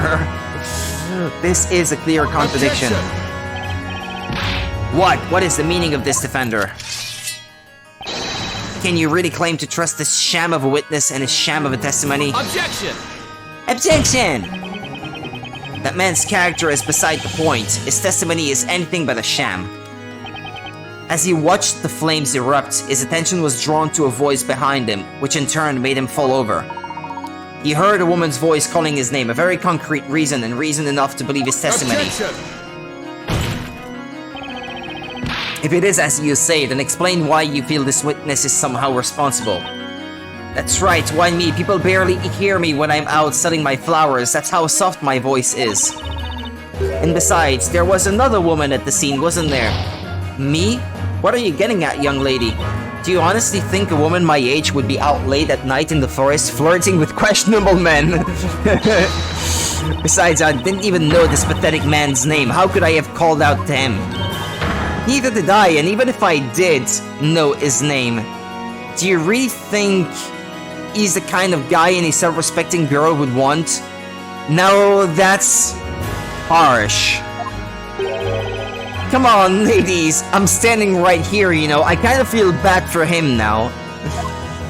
I mean, they're not wrong, but that's not a reason to just say it to his face. The only reason that guy could have heard from behind, the only person that guy could have heard from behind him was you, Miss Kira. The defense wishes to present evidence to prove this claim. The map.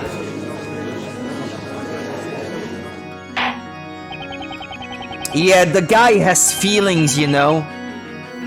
To accuse a witness like this young lady here, why, this is simply unheard of. I must warn you, defender, if you cannot prove your accusation to this court, you will see the underside of my gavel. Show us the evidence! Take that! Easy. Take a look at this and you'll have your answer. This is the crime scene sketch.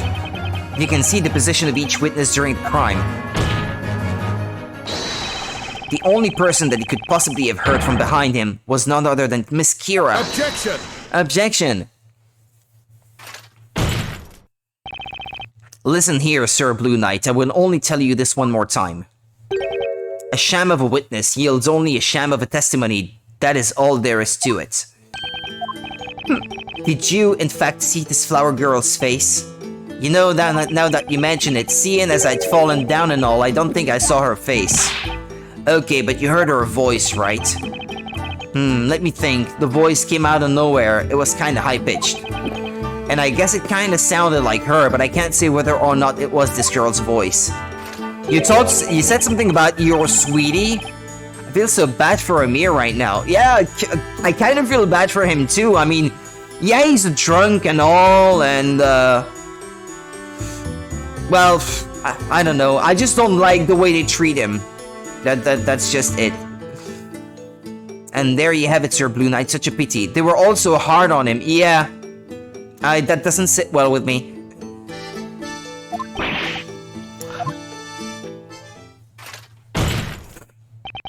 Milord, it is clear that the defense's claim is nothing but a pointless waste of the court's time. I recommend you deliver unto them a penalty befitting such behavior.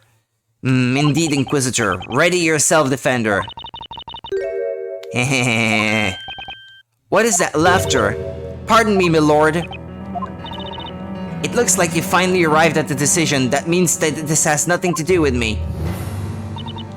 Isn't that right, Inquisitor Barnum? What are you saying? I'm saying that it's time for me to stop peddling testimony and get back to peddling flowers. I mean, look at all these flowers left over. It's going to take until sunrise to sell them all if I stay here any longer. She's suspicious! Don't let her go! She's sus! Or maybe, milord, you and the rest of the court would be interested in buying my entire stock of flowers to help a girl out. No, I don't think, then it's settled. Now if you'll excuse me, my apologies for the interruption. No! Don't let her go! After her!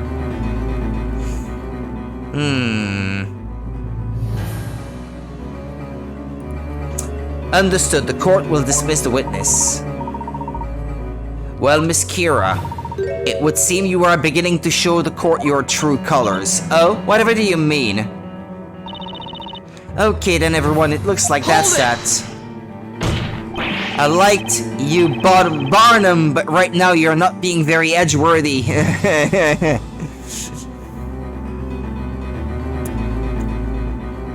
Wait, you can't leave yet. This cross-examination isn't over.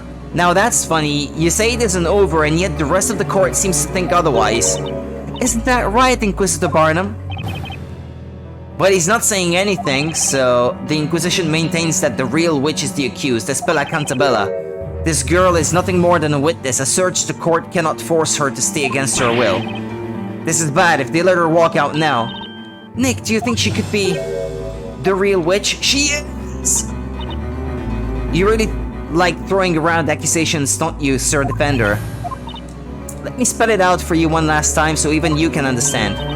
I didn't know this man's name at all before today. I still don't remember it. So how could I have called out to him? Do you get it now? Now then, until we meet again, don't forget to buy some flowers on your way home, everyone. You will stay right there. Hold it.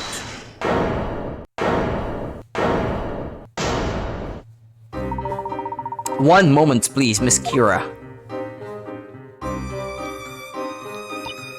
Is there something else you wanted? You don't seem to realize what you just let slip. What are you talking about?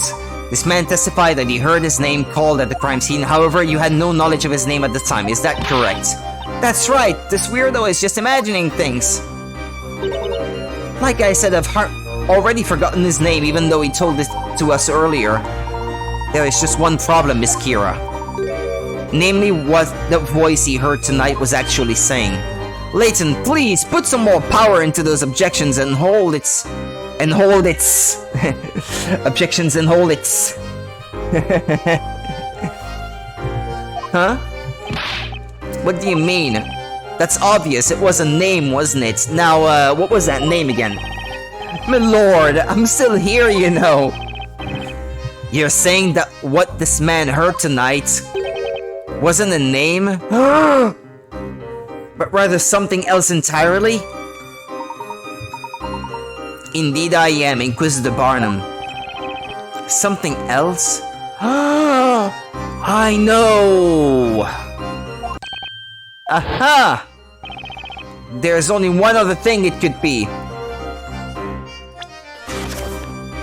This! Demir! Amir and Demir. Oh! You're the witch! It's a stretch, but the possibility is there. That's right, Mr. Wright. That single possibility is the key to solving this mystery. Is the defense ready to present its evidence to the court? Amir, his English given name, is derived from his Japanese original, Emiru, as well as sounding similar phonetically to the spell incantation Amir. For gameplay purposes, it may also be a play on Mir. Yeah. Emiru.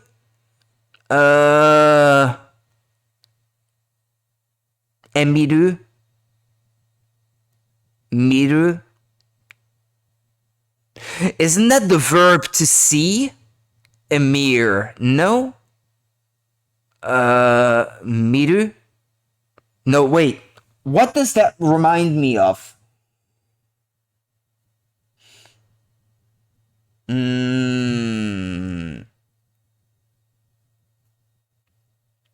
It's in the title of a game or something. A Zelda game, I think. Yumemiru Shima or something like that.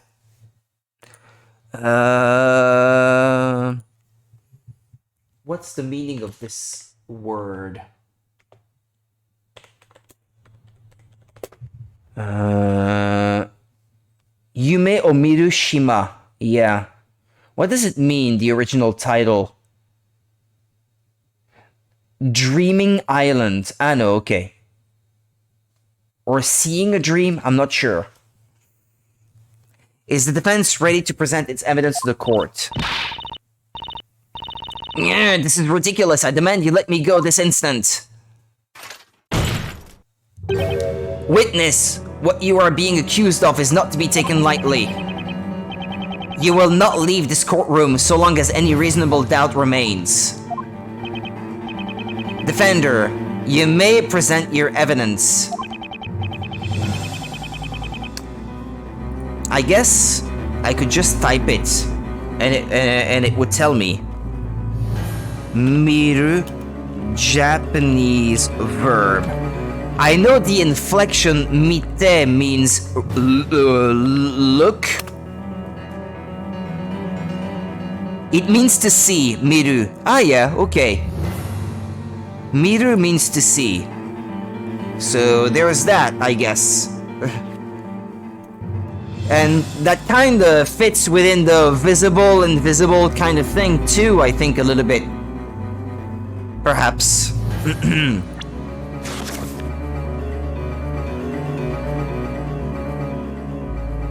Take that! Take that! Excuse me, mister. I'm sorry, what's your name again? You've, got a name that no one seems to be able to remember for some reason. Damn! Show some respect. It's Amir. My name's Amir, darn it. How many times have I gotta say it? That reminds me of this guy, there was a cop, I think, that kept cropping up in a past Phoenix Wright game who you could always ask his name every time you saw him on crime scenes, among other things. And that was quite funny, I thought. No matter the number of times you say it, you do not look like an Amir. Again, I only remember my most loyal customers' names, and he doesn't look like he could afford even a single daisy. Come on, guys, stop kicking a guy when he's down. Mr. Amir, what you heard tonight at the crime scene was not your name. No human being deserves to be treated like this. That doesn't sit well with me. Your name just so happens to sound exactly like a certain other name. Another name? Bam, bam, bam, bam, bam, bam, bam, bam, bam, bam, bam, bam, bam. The answer is right here in this tome. I'm talking about Amir. Amir? What he actually heard at the time wasn't his own name. It was the name of a magical incantation. What the?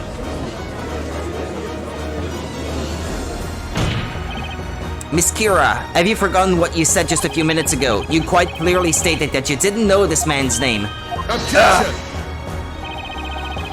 Sir Blue Knight, let me get this straight. You're saying that the Amir heard by the witness was actually said by this flower girl, and that it was not his name at all, but rather the incantation of a magic spell? The defense proposes the following. The true criminal, the supposed witch, is not the defendant, Miss Isabella Cantabella, but instead the witness who was heard uttering the magic incantation, Miss Kira. She's our witch. You used the magic to vanish from the scene and tried to frame Miss Cantabella instead. No! What just happened? Is that girl Isabella really not a witch? Unbelievable! I've never heard anything like this.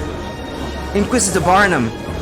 Have those two really defeated Inquisitor Barnum? Objection! Bottom. You know Death Note, right? Yes, I do. I never watched it or read it myself, but I know of it at least, to some extent, and some of the characters. My brother collects the manga, actually. He collects the books. And he actually collects the Phoenix Wright manga as well. Actually, I should probably read them someday. If I can have access to them. An impressive display, Sir Blue Knight. It would seem you have finally managed to hone your blade. However, I believe that blade's edge is already beginning to dull. What do you mean? I am referring to a contradiction, naturally. Hey, that's my line. My lord, the Inquisition would like to set the record straight regarding what transpired this evening. So what were you getting at, Monica, by the way? My lord, the Inquisition would like to set the record straight. Okay. Very well, Inquisitor Barnum. So, the killer, everyone calls them Kira. Yeah. Kila. Yeah, Kira, killer. Yeah, I guess in Japanese, that could be, yeah, that could be read as killer and Kira something else. Since Japanese has a hard time saying it right, so killer becomes Kira. Yeah, Sir Blue Knight, you claim the following. That's the pun on Kira's name. Ah. Yeah, okay, I can see it now. That makes sense. Both her English and Japanese names were derived from a term for killer. Specifically, her Japanese name, Madara, murderer, yeah. Okay, Madara. Transcribed into kana, her English name was derived from Kira, meaning killer. Okay. Okay. At the time of the crime, the accused Isabella Cantabella was surrounded by the two rogues. And in order to frame the accused as a witch, she was wearing glasses just now. Miss Kira cast a spell at the mirror and made herself vanish.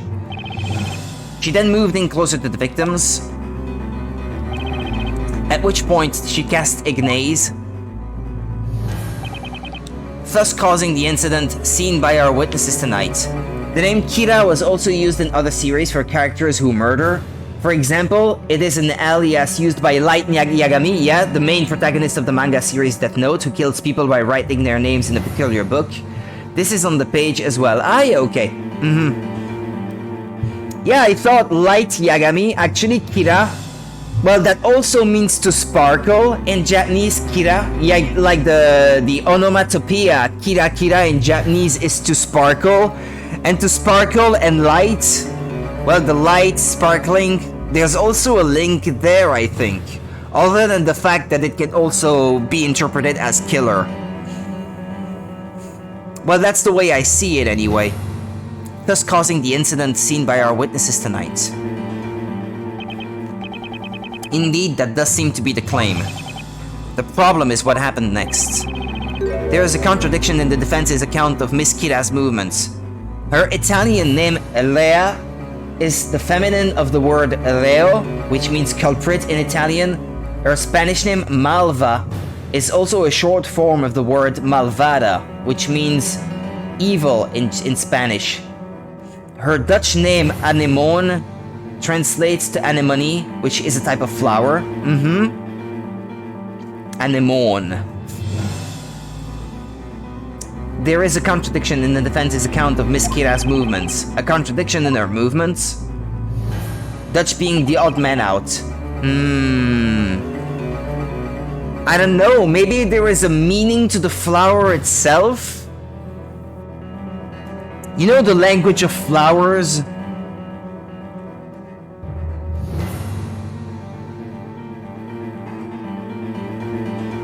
What does it mean?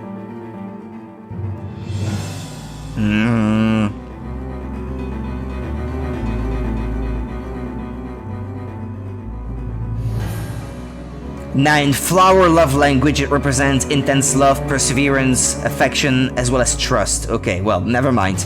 Nothing to do with it. In some countries, it is also considered to be a magic plant, a refuge for fairies. It's considered a magic plant in certain cultures, so that could be a hint that she's a witch? Maybe, but or maybe I'm reading too much into it. Nah. Maybe I'm reading too much into it. Allow me to continue. The witnesses have stated that they each ventured out toward the crime scene.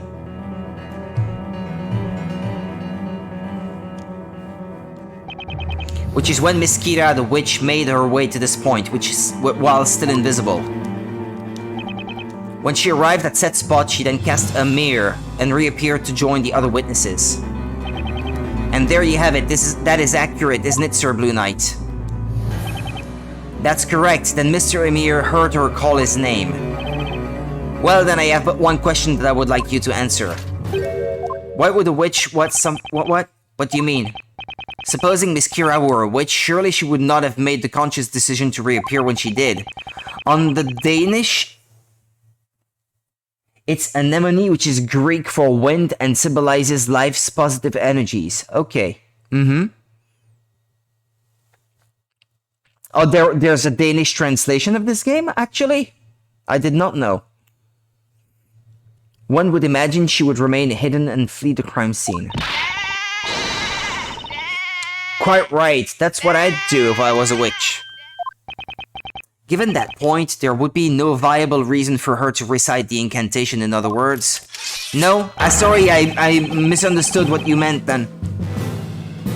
It's the flower language. Ah, okay. It is inconceivable that this flower seller, Miss Kira, could be a witch. What? What just happened? Is Kira really not a witch?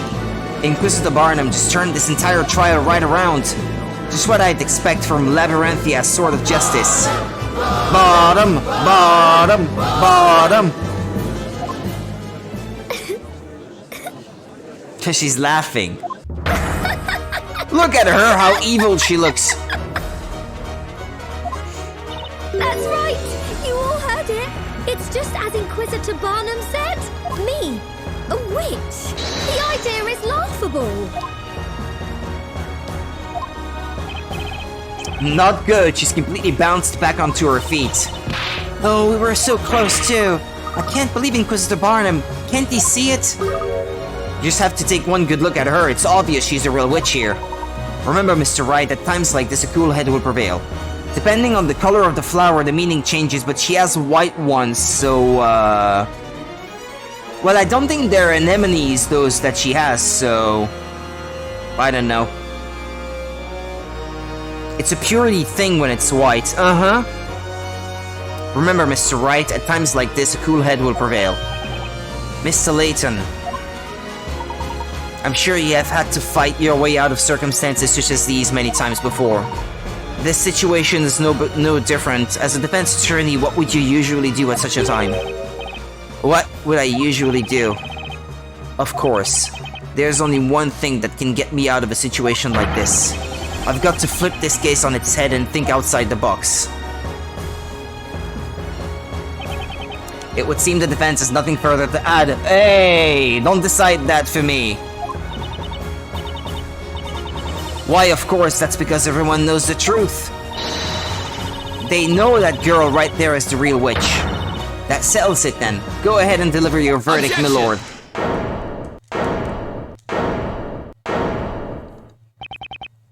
The situation is exactly as you described, Inquisitor Barnum. It really doesn't make much sense for the witch to have used a mirror. It's hard to tell in games sometimes, but it could easily be anemone. Yeah, I suppose so. But I see them as being much larger flowers, though. I don't know, or do I have that wrong? What do they look like exactly? What? I don't know. They look more like, what do you call them in English? Daisies. Yeah, daisies.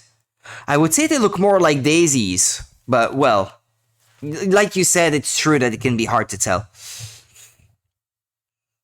Regardless, the defense still maintains that Miss Kira did utter that incantation and make herself reappear. Now the question is, for what reason? If she really didn't have to use that spell, then why use it in the first place? If I can find the answer to that question, then this entire case will start to unravel. To cover what she did, I suppose. Most fascinating.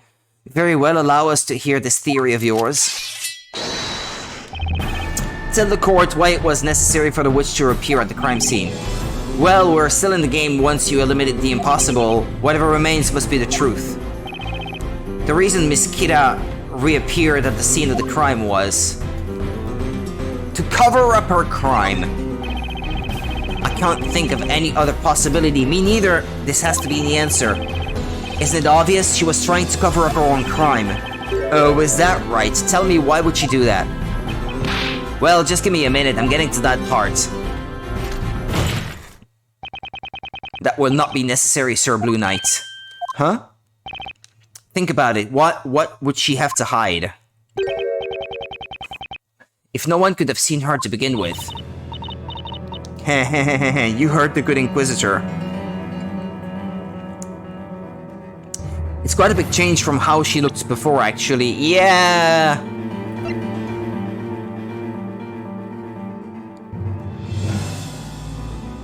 Kira has poor eyesight and she wears glasses, but she lost them a few days before the incident. I bet this has something to do with it. You heard the good Inquisitor. No matter how you look at it, there'd be no reason for me to reappear, assuming I was a criminal, that is. Objection! I can't argue with that. It's... Oh, she's about to break down. Pardon the interruption, but that's not necessarily the case. Mr. Layton? Explain yourself, Sir Top Hat. You have stated that Miss Kira had no reason to reappear. However, the situation changed and it became necessary for her to show herself. Layton, I'm gonna smack you! You gotta put some oomph into it! Isn't that right, Miss Kira? Huh? What are you talking about? I have no idea what you mean. It would seem the defense must clarify their argument with evidence. Mr. Wright, I believe that Miss Kira did not intend to reveal herself at the crime scene. Rather, that something occurred which forced this young lady to make herself reappear. What was so important that she had to reappear and risk being spotted? Defender, tell the court why it would have been necessary for the witch to appear at the crime scene. Take that! Take that! Miss Kira, you usually wear glasses, is that correct? But she lost them. Did she find them there? It's like I already told you, I lost my glasses a few days ago. Are you absolutely sure about that? Or did you not in fact lose them tonight during the crime? Of course not! Perhaps you accidentally dropped them while you were committing the crime. Then as you were attempting to make your escape, you noticed they were gone. Therefore, you made yourself reappear in order to search for your missing glasses. No! Oh yeah, because they would not be invisible like her then. How absurd, such baseless conjecture. Don't eat flowers. Well, some flowers are edible. I suppose. Not all of them though, mind you. How absurd, such baseless conjecture. What you propose is fundamentally flawed. What do you mean? Let us assume, hypothetically, that the witch did in fact drop this evidence. That does not explain what purpose it would serve for her to make herself reappear. It would still make more sense for her to escape under cover of darkness. Objection! Layton, you're gonna incur Monica's wrath if you keep it up. Unfortunately, Inquisitor Barnum, such a plan was simply not possible. Sure, but there are also deadly ones. Just don't eat them like that. Yeah, probably. Yeah, I think the stem... You never eat the stem, no matter what flower it is, anyway. And more often than not, the stem might contain some kind of milk that can be poison. Indeed. Unfortunately, Inquisitor Barnum, such a plan was simply not possible. What? Like, isn't Dandelion's milk a poison, actually? I'm not sure if it is. I think that's what I was told when I was a kid, but I never really knew if that was made up or not. Milk thistle? Milk thistle, yeah, that's what it's called.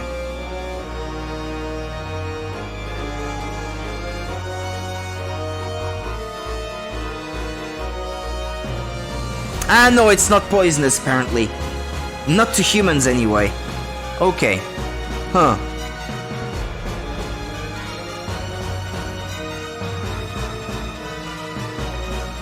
Huh. Shh. I will personally find a way into the game to beat him up. I'll help if you like. We'll find a way. Mr. Wright, you understand what I'm suggesting? Yes, it means the reason Miss Kira made herself reappear at the crime scene. Okay, this is it. Defender, enlighten us. Well, yeah, we're getting to it, I guess. Why did the witness feel the need to make herself reappear? She couldn't find her glasses.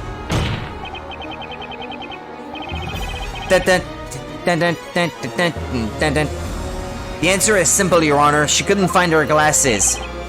She could not find them? If you've noticed, she's still not wearing her glasses right now. Objection! Hold a moment, Sir Blue Knight. What does that have to do with anything? That's right, it doesn't change a single thing. That's where you're wrong. In fact, it changes things quite a bit. Tonight, the two victims were engulfed by flames, courtesy of a magic spell. That very instant, 4 witnesses saw the flames erupt at the scene. It was at that point that something you didn't expect occurred. You suddenly lost your glasses. That's right, you were scared that if your glasses were discovered at the scene of the crime, you would be suspected of being a witch. What foolishness! Even if her glasses were found, she could simply have explained that she dropped them there days before the crime happened. Objection!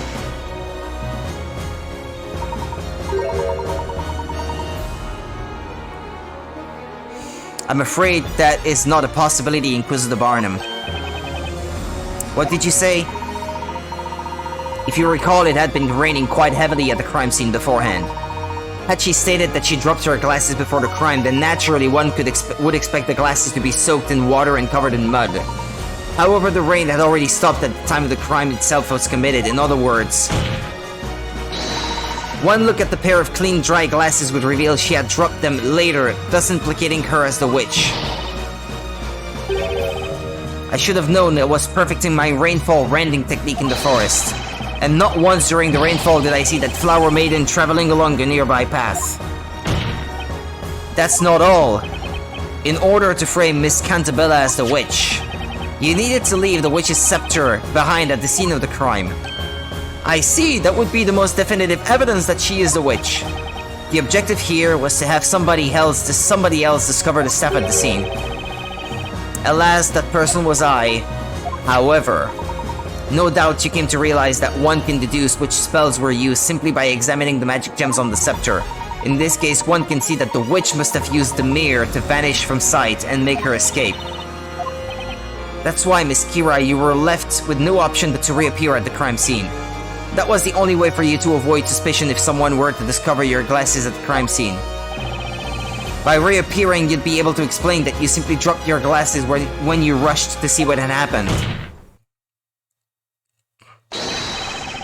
What do you have to say to that, Miss Kira? Breakdown? Breakdown? You know, I've let you both ramble on and on, but playtime is over. So that's it, then? I'm a witch because I dropped my glasses?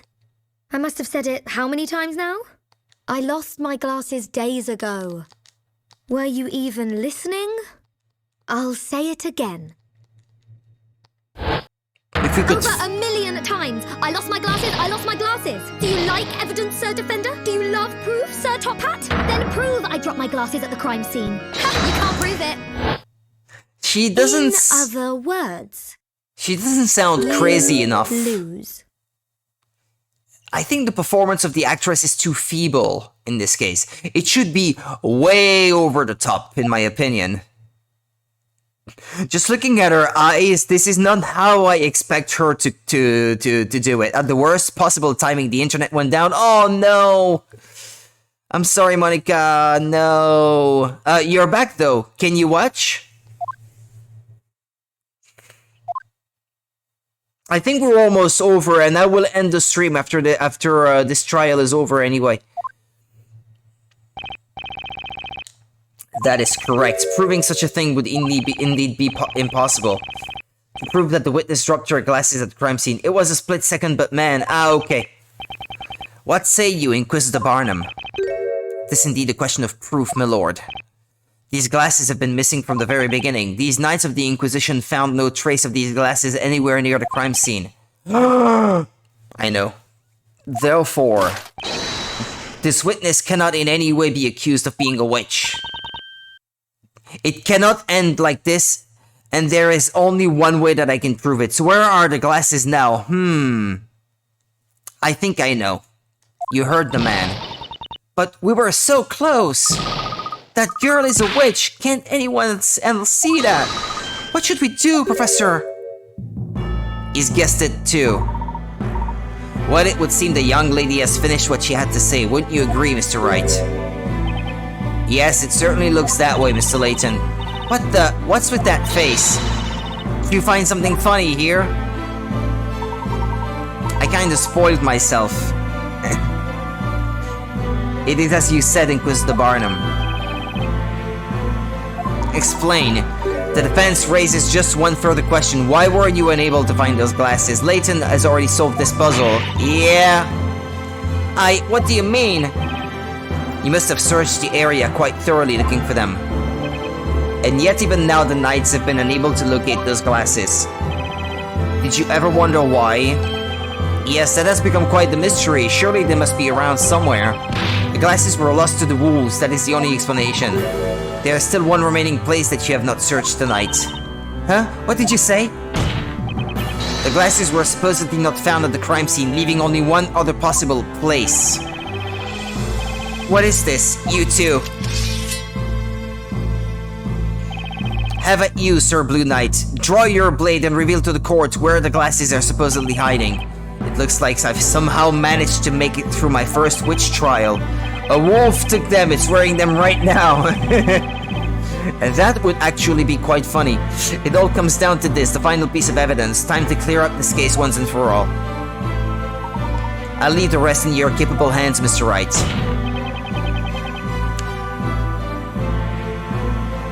There it is. Take that! It's in there. Tonight, I'm gonna have myself a real good time. There was one thing that was carried away from the crime scene right under everyone's noses. Carried away? I am speaking, of course, about this. Ah! That's the milk bucket that disappeared from the crime scene. Thus far, lovely milk glasses. Thus far, the defense has claimed that the glasses were dropped at the crime scene has been regarded as mere speculation. However,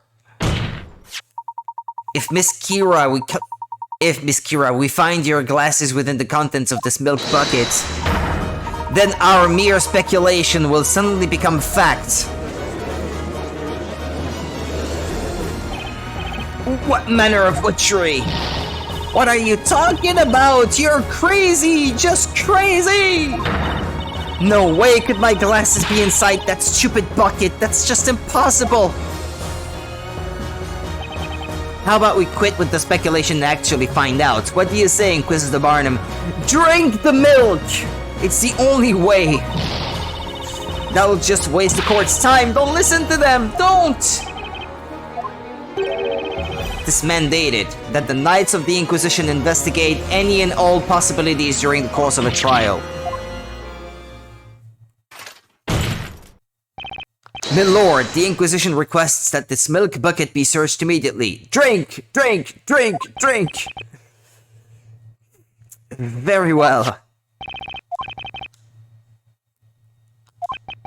Gluck, gluck, gluck, gluck, gluck, gluck, gluck, gluck, gluck, gluck. Oh! What?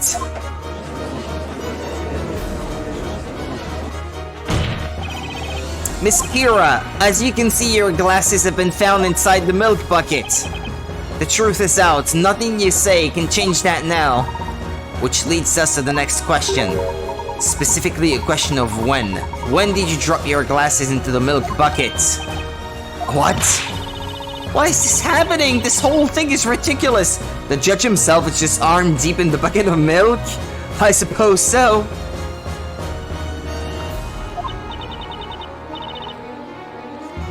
The answer is obvious, isn't it? I dropped them afterwards, after I ran over to see the fire. I took a tiny peek inside that milk bucket. That's when they fell in. Objection! Why were you lying before? Excuse me.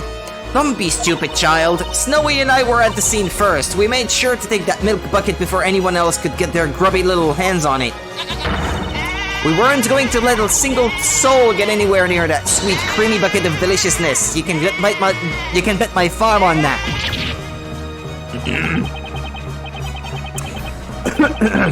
Each of these four witnesses has stated that they heard the spell Ignace being cast at the time of the incident. According to the Grand Grimoire, Ignace summons a circle of flame within the 1 meter radius of the caster. In other words, the real witch must have been at Miss Cantabella's side at the time of the incident. Indeed, that is when the glasses fell into the milk bucket. Oh, excuse me, I'm really tired. Therefore, there is only one logical conclusion. Only one person who could be the true witch.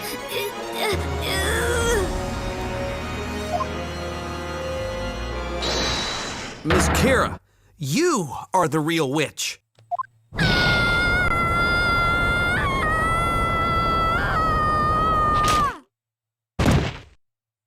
Oh, it went low res all of a sudden.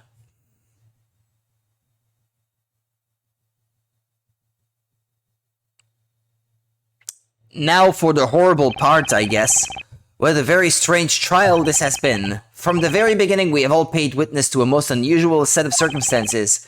A baker turned defender, a surprise extra witness, and now a not guilty verdict for the accused. Never have I seen such a spectacle. That was a quick switch. They really don't like witches.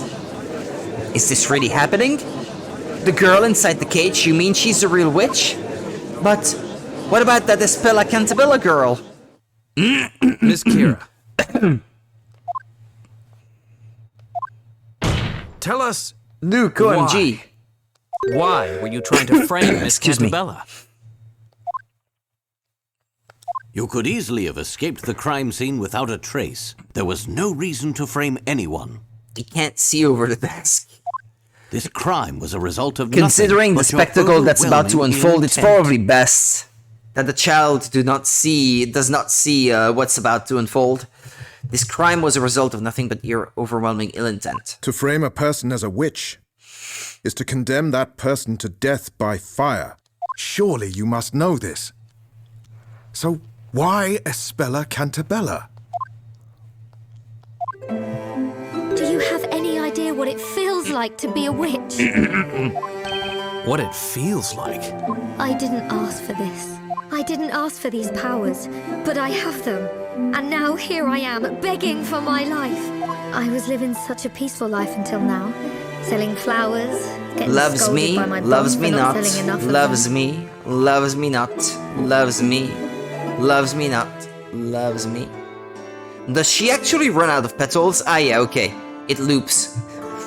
I was living such a peaceful life until now, selling flowers, getting scolded by my boss for not selling enough of them. That's why I was trying to put an end to these trials once and for all. Put an end to the trials. You all know what I mean? The one condition written in the story that will end these witch trials. When the great witch Bezella has been put to the flames and vanquished from this world, these trials will come to an end. This was my chance to finally end all this. At least that's what I thought. The sun had begun to set on that lonely forest path, and there wasn't a soul in sight. I always carried my hidden Telea Magica with me in case of a moment like this. I used my magic to expose that girl for what she really is. If I had been successful, then all these trials would finally end, and I could go on living my peaceful life. What? What are you saying? She's accusing her of being Am I hearing Bezella? this correctly? Are you actually accusing Espella Cantabella? Why do you think no one has ever seen the legendary Great Witch? It's because she's been hidden in our midst the entire time. She should be way more over the top, I think, in her acting right there. She's protected. She's hidden from us. It's all part of the story. Part of the story? She looks completely demented right there, and she doesn't sound it. Objection! That's enough! Speak no more. A witch's existence cannot be justified. No, please. I know you've all noticed it too. You could end this. All of this. That girl. It's all because of that girl. I beg you. Please. Please release me. Or it's an old folk tale with no proof. Knights Yeah! of the court. Isn't it your duty to protect the people of this town? If it's Give me a- another chance. If it's a part of what they call the story, though, which apparently the author of the book that they find themselves into writes and reveals to the inhabitants of Labyrinthia on a regular basis, then they can't believe it to not be true, though. So like, they don't need proof. If it's written in the story, then they believe it. The inhabitants, I mean.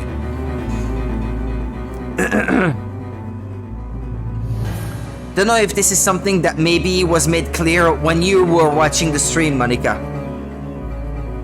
Because that was explained maybe yesterday when you were gone, I think. Knights of the Court, isn't it your duty to protect the people of this town? Give me another chance. That is where you're wrong. 'Tis indeed a knight's duty to protect. We are impelled to protect the citizens of Labyrinthia against you and your ilk. The reason you were offered my protection until now was because your guilt was uncertain. There was the possibility that you were not a witch. The circumstances were such that it seemed another was guilty. That possibility has since disappeared, and your innocence along with it. You now find yourself at the other end of my sword. Vile witch, enemy of Labyrinthia, may the fires purge you from this land. Hold it! Please, wait! Stop! Please, just stop this! Espella! If it means putting an end to these horrible trials, let me take her place. Let me be Bezella. Send me to the flames. What are you doing? But please, if it would save her life. You're just too kind. This trial has proven beyond a shadow of a doubt that this flower seller, Kira, is a witch. And according to the law, all those found to be witches will be executed. Did he say executed? He can't mean... This is most unsettling. Bailiff, ready the fire. It's gonna happen again. Uh-oh. No! You see another shot of the side of the courtroom. Look at Luke. Don't do this! Okay. Listen to me! Don't let her fool you! Isabella is the Great Witch! Hear me! There's no time to waste! She's Brazilla! Take her! And then these witch trials will be no more! The witch trials will end!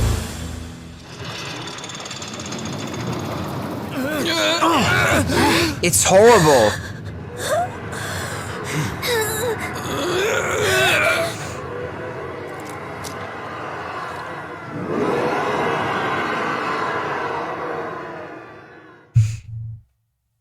Damn, this game goes far. So far, we've always managed to pull off a win and get a not guilty verdict, but winning has never felt this depressing. It's quite true, yeah. Oh, Wespilla, are you alright? Yes, I just want to thank all of you. You all came to my rescue yet again. Well, yeah, of course we did. Hold on a sec, Espella. What did you say just now? You all came to my rescue yet again? You don't mean... Yes, I remember everything. I remember the last trial. I suppose that makes this the second time we've met. We don't see her actually burn. Interesting. She was locked away where you couldn't see her. It's possible, yeah, it's true that these games sometimes rely on tricks like that so that people are not actually dead and stuff. Yeah, you could be right. There's still a chance, I guess. But you're still led to believe that they really did, though. I suppose that makes this the second time we've met and the second time all of you have helped me. Mr. Wright, am I to infer that you and Espilla have met before? Yeah, it seems that way. You too, Mr. Layton? Perhaps it would be best if we briefed each other on what has transpired. Okay, what should we discuss? What happened in London? Excuse me, I missed something. She had in her possession a letter from an old acquaintance of mine. Is that right? Mr. Accidenti helped drive Espilla straight out of Labyrinthia. You both kept me safe from the witches that were chasing me. Wait, did you say witches? So they appeared in London too? Regrettably, I am unable to say that our protection was absolute. When we saw you last, it seemed you'd managed to escape courtesy of that passing freighter. Oh yeah, that's right. What happened to you after that, Espilla? I rode the ship along the river for a while before arriving at a nearby port. And then... that's when I met Mr. Wright and Maya. Okay, what should we discuss? What happened on the ship? I didn't know where the ship would end up. I felt very lonely out there. Please accept my sincerest apologies. I'm afraid there was nothing else I could do to prevent it. No, please don't blame yourself, Mr. Layton. I just didn't know what to do, so I tried to look for something, anything on the ship that might help me. Boy, you sure found something alright, or rather someone. You ran into a master thief working as part of the ship's crew. Yes, that's right. Did you say master thief? Crikey, that's amazing. I wouldn't exactly say it was amazing. After that, I was taken to court, and that's when Mr. Wright helped me. I see. Then perhaps somewhere deep within your mind must have existed the memory of that previous trial and of Mr. Wright. Hence why you thought to seek out his help when you found yourself in such an unfortunate situation this evening. That makes sense. After all, Nick did make legal history that day in jolly old England. Did you say he made history? Wow, that's incredible, right, Professor? I wouldn't exactly say he made history. I made history. But then after that, I was never able to find my way back to the Professor. Even after I went through the pains of finding that clue, it ended up being taken away from me. A clue, you say? Yes, the tag that was hanging around the neck of that sweet little stuffed toy. That tag was a clue? A clue for what? Stuffed toys tag. I had a lot of time to think while I was on that ship. I thought about a lot of things. Like how to try and find the way back once the ship arrived at its destination, things like that.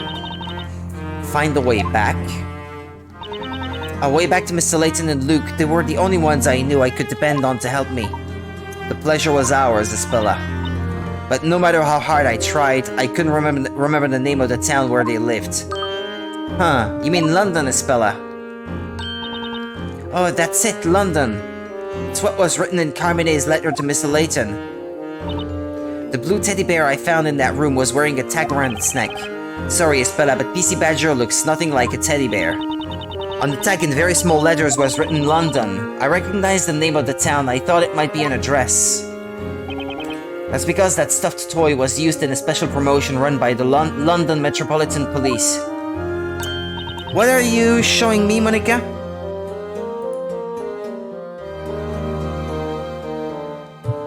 Ah, Luke. Okay, yeah. Actually, I wonder if maybe... Pearl, maybe, was quite short. The first few times she appeared, she may have been as short or close enough. Yeah, here you can see how Luke can't actually see over the top of the table. Yeah.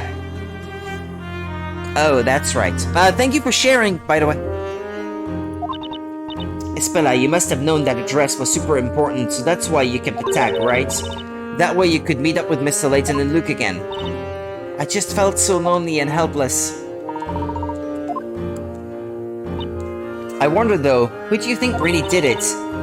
Hit Olivia over the head with a pipe, I mean. What's this?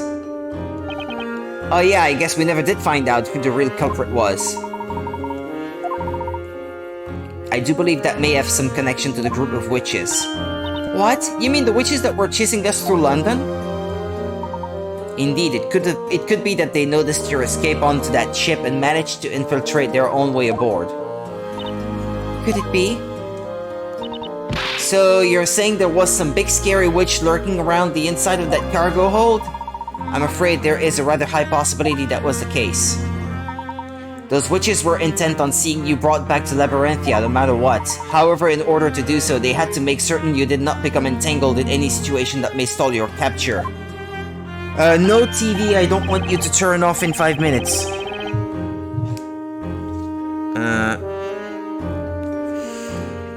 In other words, the situation with Miss Al Dente, you mean?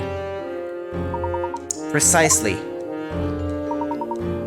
They must have knocked that crew member unconscious and attempted to recapture Espella before the police could arrive.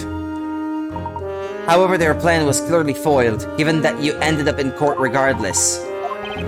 And that's when she became my client. I just can't clearly remember anything that happened back then. Do you think there's a possibility that someone was pulling Espella's strings through the entire trial? Hey, maybe you're right. There was something a little strange about Espella at the time. Mr. Wright, Espella was introduced to you at the time as a schoolgirl, is that correct? Yes. She would have had no knowledge of the world outside of Labyrinthia. That being the case, having her stand in an English courtroom as she was would pose a serious problem. Meaning that someone must have been attempting to cover up Espella's identity. What? But Professor, could someone really do that? That they could indeed, Luke, and if it is as I suspect. I believe our adversaries may be far more powerful than we originally thought. Just exactly who or what are we dealing with here?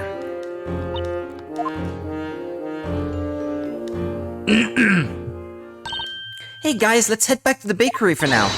I bet the boss is waiting for us with one heck of a pastry feast. Oh, actually I can't go home just yet. Huh? You can't? Oh. Well, there are still a couple of legal procedures to be taken care of before I can go home. Please, you will go on ahead without me. Is that so? Very well.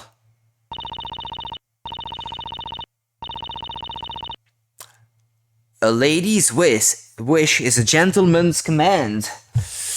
I really must thank you all. Thank you so much for everything. Alrighty then, Espella. We'll catch you later. Yes. Farewell for now. Don't go disappearing. Mr. Wright, please allow me the pleasure of a proper introduction. My name is Herschel Layton. I am a professor of archaeology in London. A professor, huh? Well, my name is Phoenix Wright. I'm an attorney. As I suspected, you were no ordinary baker after all, Mr. Wright. Yeah, I thought it was pretty weird myself, to be honest. I mean, I really did believe I'd been a baker all my life, but the more everyone kept saying it, the less sure I was that it was actually true. Just where did that memory come from anyway? Hey, Professor, Mr. Wright is an attorney. That must mean he's as smart as you, right? Haha, I'm afraid I can't really say, Luke. But... behind every ace attorney, there's an even smarter, not to mention beautiful, witty, and utterly amazing ace assistant. I think you also forgot humble. My name is Luke Triton, the Professor's apprentice. I'm Maya Fey, and Nick here is my apprentice. Isn't that right, Nicky boy? Nicky boy? Hey, wait! Why am I your apprentice? Anyway, we should all head back to the bakery. Let's get a move on. I'm sure Espella will be back before we know it. I would not get your hopes up about that, Sir Blue Knight. Inquisitor Barnum. Most impressive work tonight. It's a shame you have kept such ability hidden until now.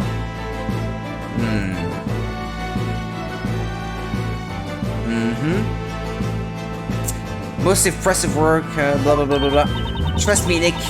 Nick's lawyer abilities beat the pants off his baking abilities any day of the week. Okay, moving on. What did you mean by that, Inquisitor? Why can't the Spella go home? New charges have been brought against Mrs. Spella Cantabella. What? No way, that can't be right. You have realized it, haven't you? She's being charged under suspicion of being the Great Witch Bazilla. She what? How can that be? Am I to assume that charge is based purely on Miss Kira's accusation? It was not I who made the decision, huh? It's the Grand Inquisitor, that lady from before, who resembles Dark Claw, no? The girl will return to court at the appointed time for further trial. Until then, I am to seek out any and all evidence pertaining to the Great Witch. Pardon me, Inquisitor. When exactly is this appointed time?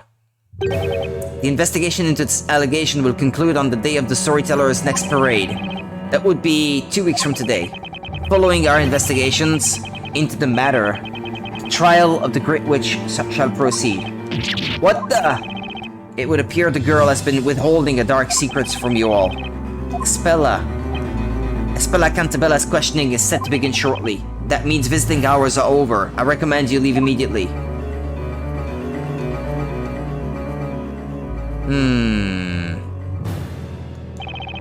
Spilla, the legendary Great Witch Bazilla? The story that dictates the fate of an entire town, and now a so-called Great Witch named Bazilla, most intriguing. It would seem to be up to us to uncover the answers to these mysteries. But how are we supposed to manage it all in 2 weeks? Where are we going to find any evidence? You know, I was thinking, how would you address a Great Witch? Hail to thee, O magnificent magical one, or maybe just, what's up, witchy baby? What difference would it make? She's called a Great Witch. That's not someone I'd ever want to meet. I believe I've thought of a solution to our problem. It's actually rather simple. Professor Layton? Allow me to explain, Mr. Wright. The only way we may be able to solve the mysteries of this town and its residents is if we join forces. He's right. We've come this far. There's no way we are just going to give up on Espella. Okay, I'm on board. I look forward to teaming up with you, Professor. Me too, Luke. Me too, Maya. Now then, shall we press on? This marks the beginning of our own story. One dictated by ourselves and written by our own hands. Okay, well that's gonna be it for tonight then. I really deserved some sleep.